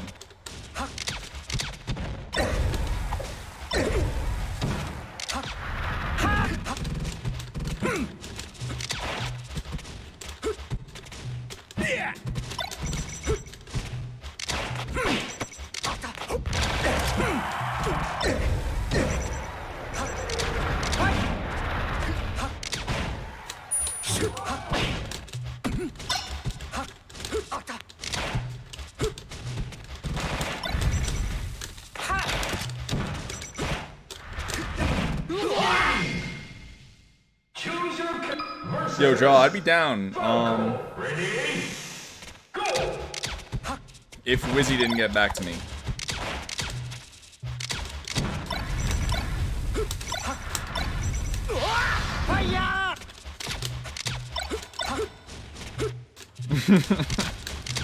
How's Bowser gonna wear them?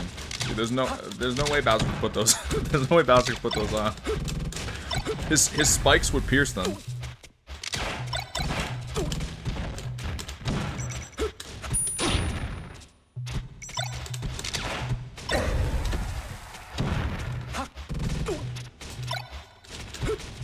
I think a Fox Metafy is a pretty good idea. I actually coached someone yesterday.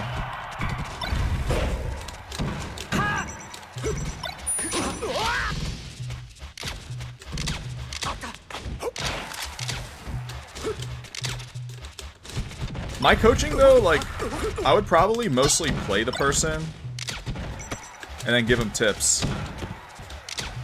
Like, it wouldn't be, I don't know how most coaches do it. When I say I coached someone yesterday, what I mean is I played them for an hour and then I gave some tips afterward. You know, they're valuable tips. I think overall it's worth the person's time. Yeah, matter of fact, that's actually pretty good stream content, isn't it?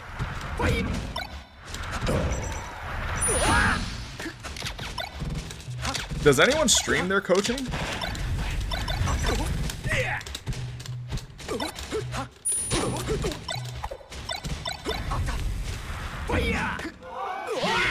Wait. Choose your character. Streaming the coaching session sounds like a pretty good idea to me.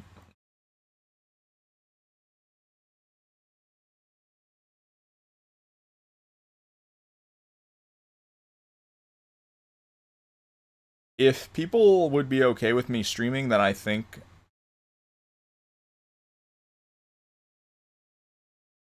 I would be down for that, yeah.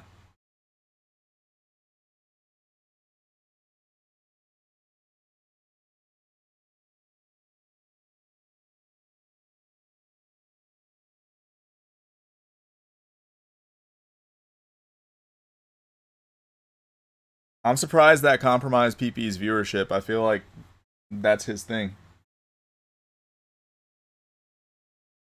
Would have thought people would have liked to see that.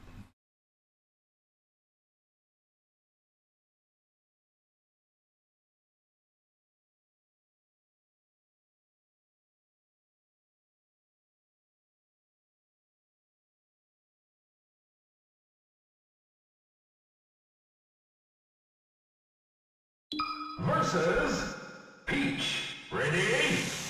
Go! Yeah, that makes sense. Salsa Jam.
Yo, Rajgala, thanks so much. Appreciate that, dude.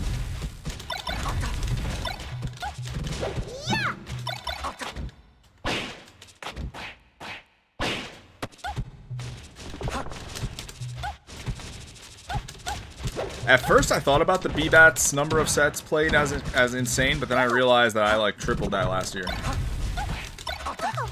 Bro, I played 36K games last year. Choose your character. He just did it on ranked. He has played way more ranked than anyone.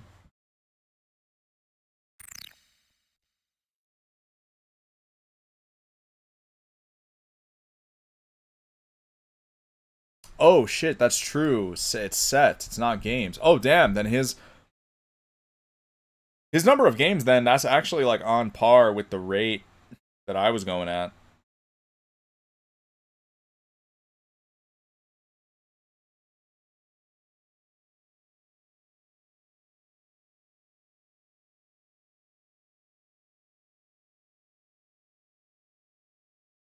Yo, KC Sunshine, what's going on?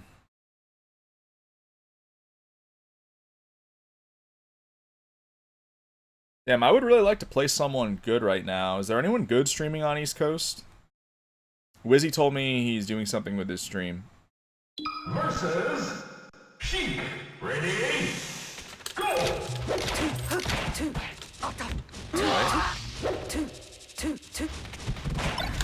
I'm not really tight with Ginger. Plus, I know he hates box.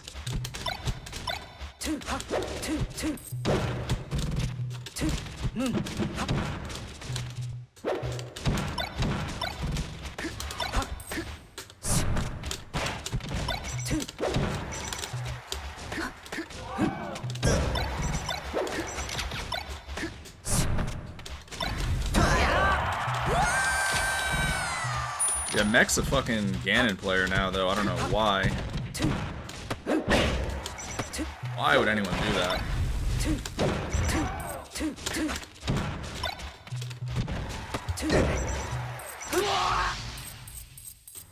He's allergic to winning. I mean, it's just the life of a Ganon player.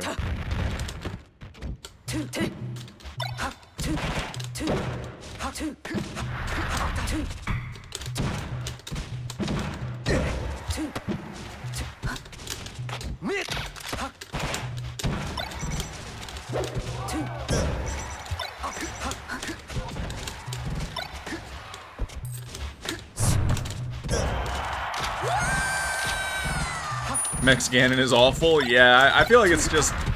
I feel like it's just being hyped up. But yeah, I wouldn't expect it to actually be good. Ganon is a way different character from Falcon, despite the fact that they're clones. Like.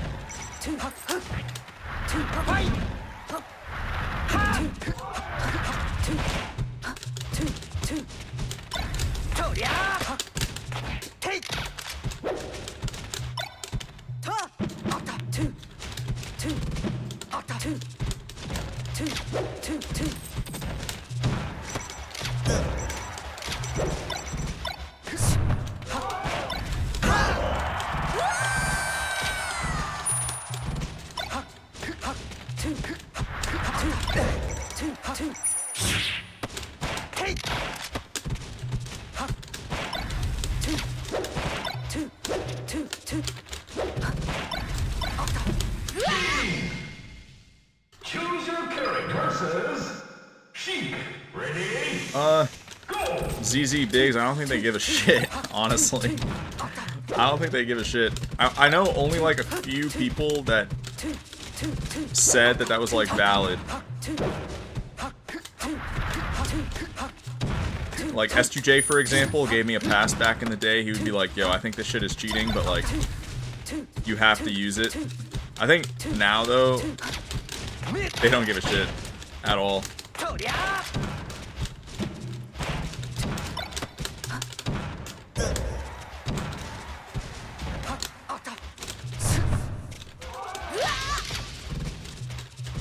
Because what happened was, at first, people were scared. People were scared to speak up against box. The reason the hatred is like at an all-time high now is because like someone broke the ice on it, I guess, and from there like everyone, you know, just like is like, yeah, fuck this shit. But I'm telling you, man, once people give 1.03 a shot, they're not gonna hate box anymore. I promise to God, box is balanced on 1.03. The advantages actually add up.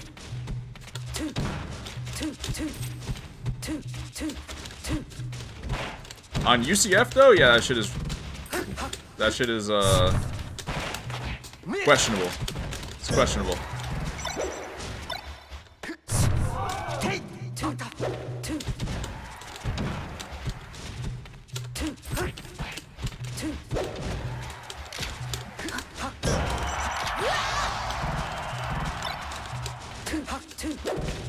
Well, okay, Reiki NA, I actually disagree with what you just said. I think...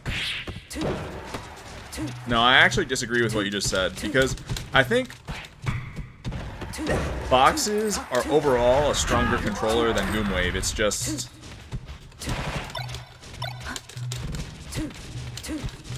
The thing about Goomwave, the reason why it's more dubious overall is because it doesn't make any effort to be fair. It explicitly tries to be an unfair, like, cheater device. Box makes an effort to be fair, it's just that, you know, digital is, like, inherently better, so you can never take that away. Choose your character.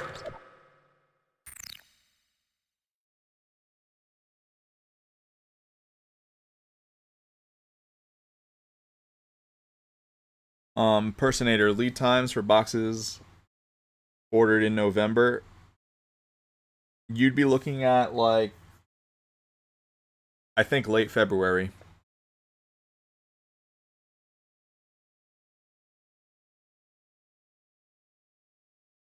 LSSBM, no, like, the community needs to just trust me on 1.03. Like, in terms of what it does,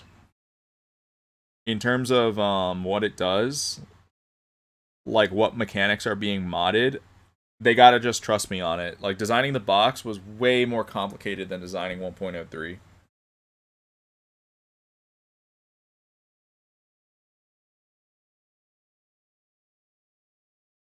But what needs to happen is we need to use 1.03 at nightclubs so that people can see. People can just straight up see, like, it's being used at a notable event.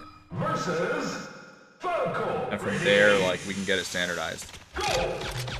No, like, I know just trust me is, like, hella sketchy, but to be fair, like, I do have credentials. Like, I think this game would be in a much better spot, honestly, if they just let me rationalize, like, everything controller related. Because I'm responsible with it, you know? I legitimately, like, created a rule set that made sense. Like, I wasn't gonna let the box get released until I could say that was true.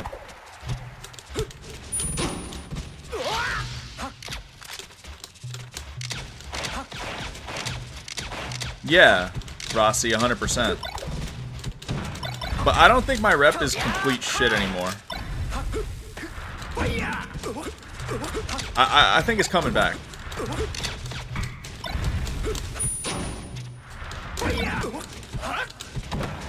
But for a while, I mean, like, I can't be banned and, you know, have the community use it. That just can't happen.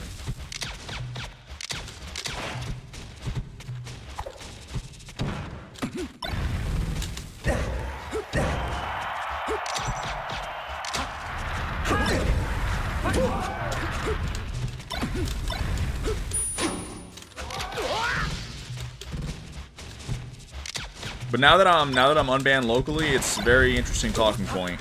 Is getting it used at nightclub because it is the next big move for the game. I know that for sure. Ready? Go!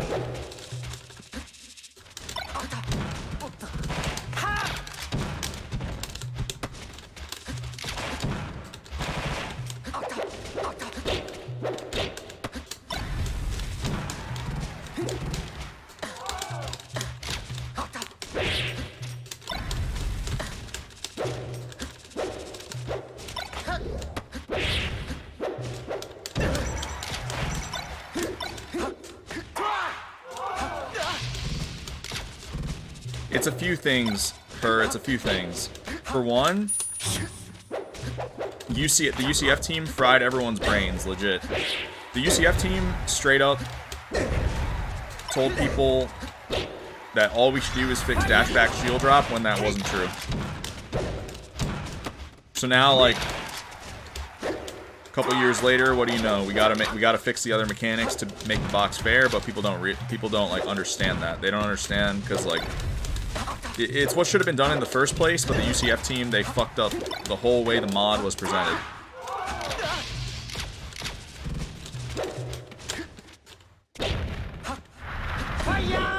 Well, no, Ollie, I'd actually argue that's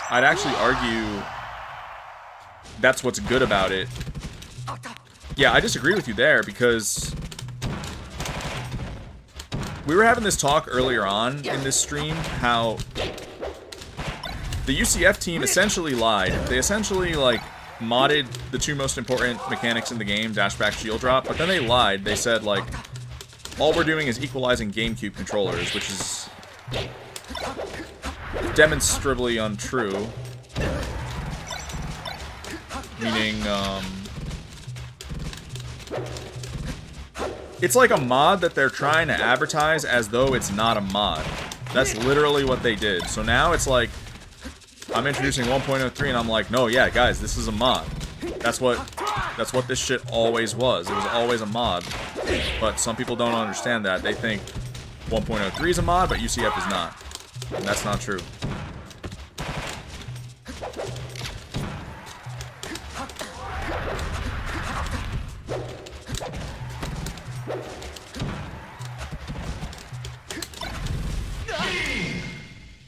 The new UCF is trash. I'm gonna make a video after Genesis. It should not be used. The new UCF straight up should get skipped.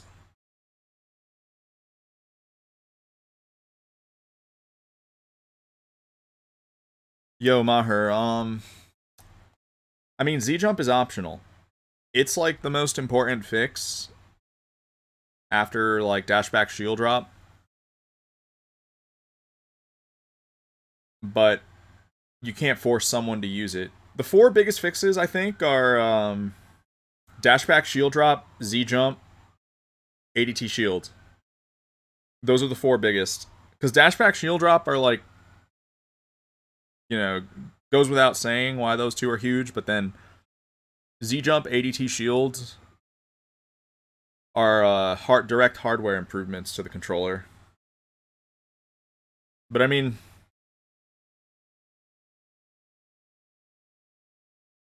oh yeah, well, okay, I see what you're saying. As far as that goes, I would like try to reframe your perspective. The way I see it is, it's a mistake on the game developers' ends that Z-Jump was not the jump button to begin with.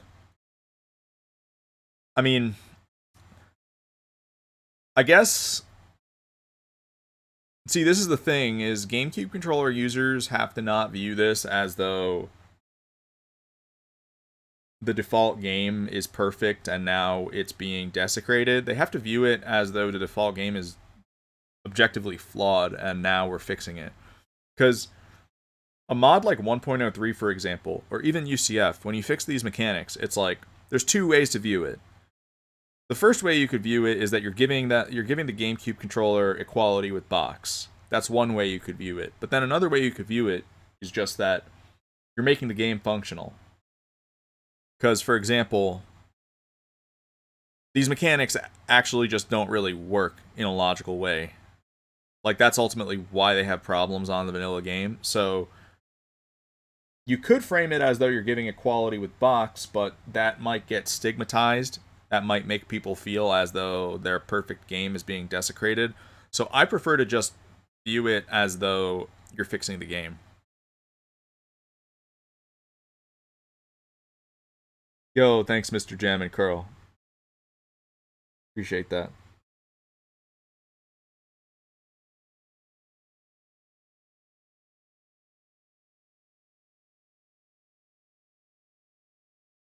Yeah, I mean, LSSBM.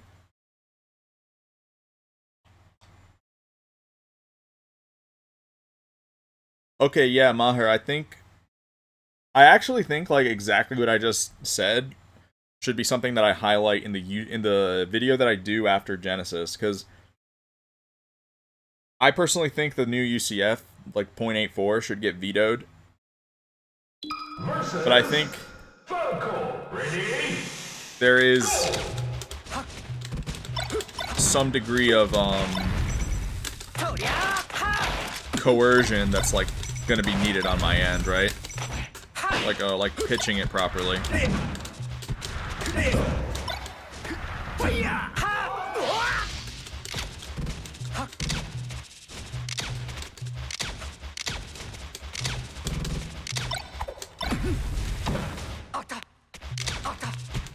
Yeah, for sure.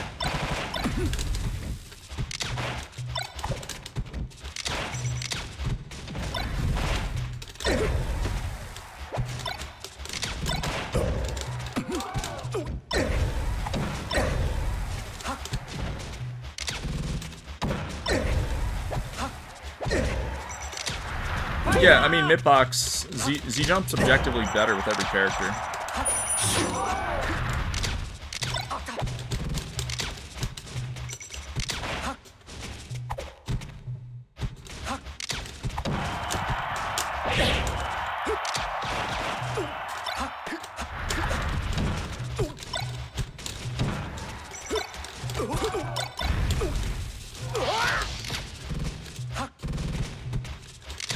Oh, low for you. That's only Legacy Edition. We're trying to legalize Tournament Edition.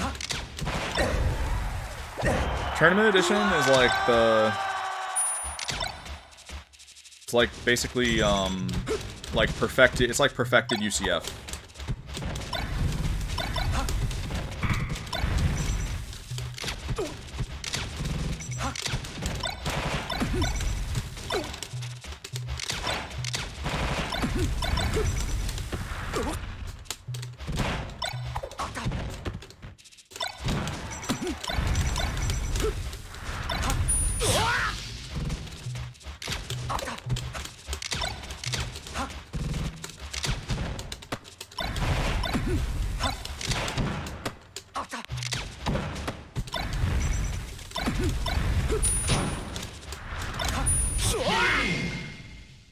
Choose your carry versus Falco. Ready?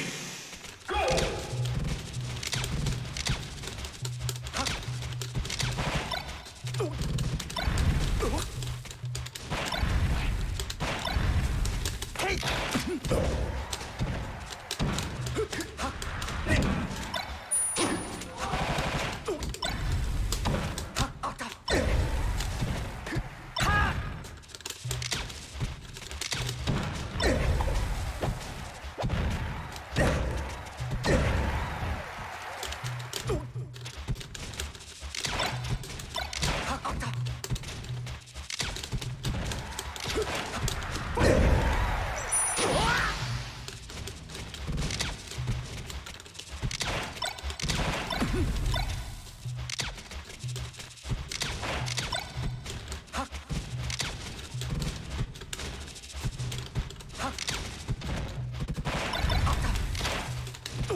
Choose your character versus Falco. Ready?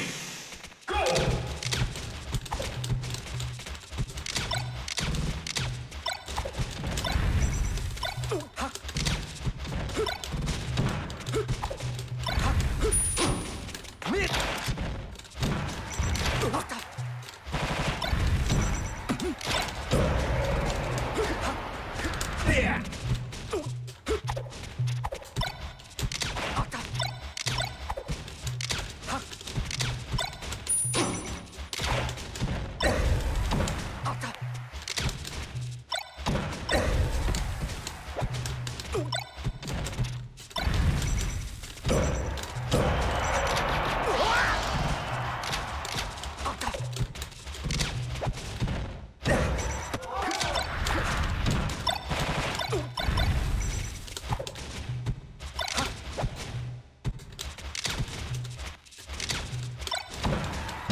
Yo, what's up, Solo? Sorry, I'm laughing at Type Blacky's comment.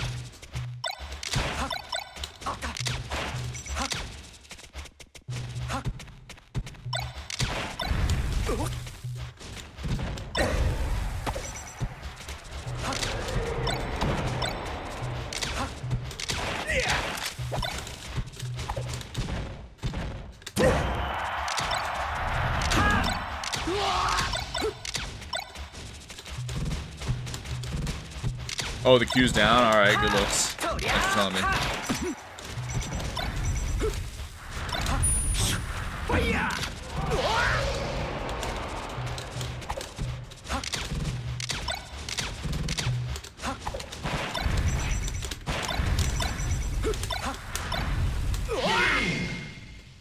Is it toxic? I mean, I technically wouldn't know the answer to that.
The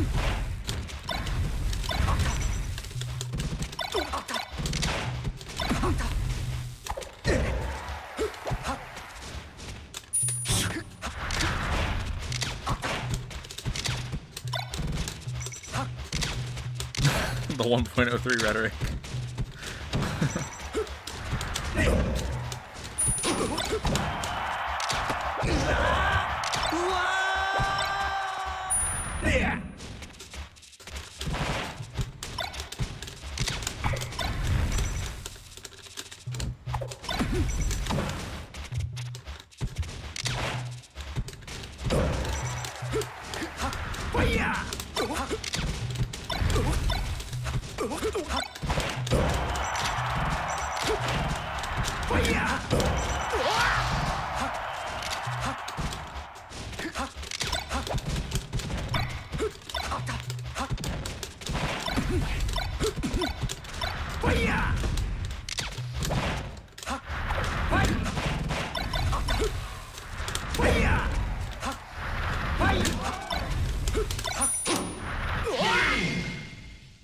Choose your character. Versus Falco. Ready? Go!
Place Fox is fair. I actually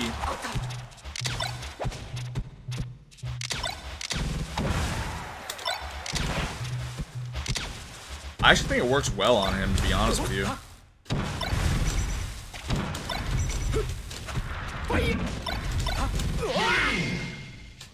Choose your character. Versus Falco. Like, it's a really good move. It's bad in comparison to the other aerials, but overall it's fucking good.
If he had rest instead of shine, he'd be so much worse.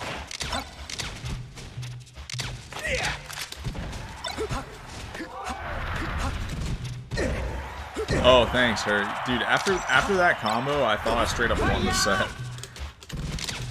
Like, honestly, that combo might have lost me that set.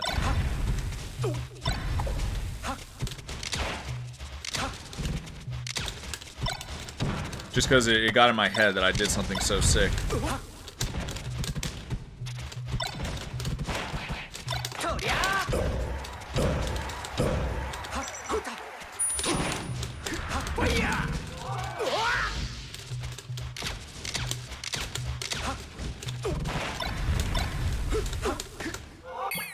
Choose your character.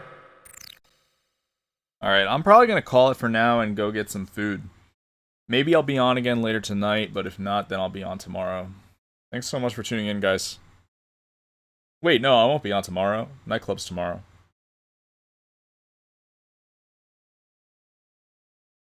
Yeah, I looked calm on cam, her, but internally I wasn't. Internally I was hyped as fuck. Definitely a turning point in that set for me. Anyway, peace out, guys. Night.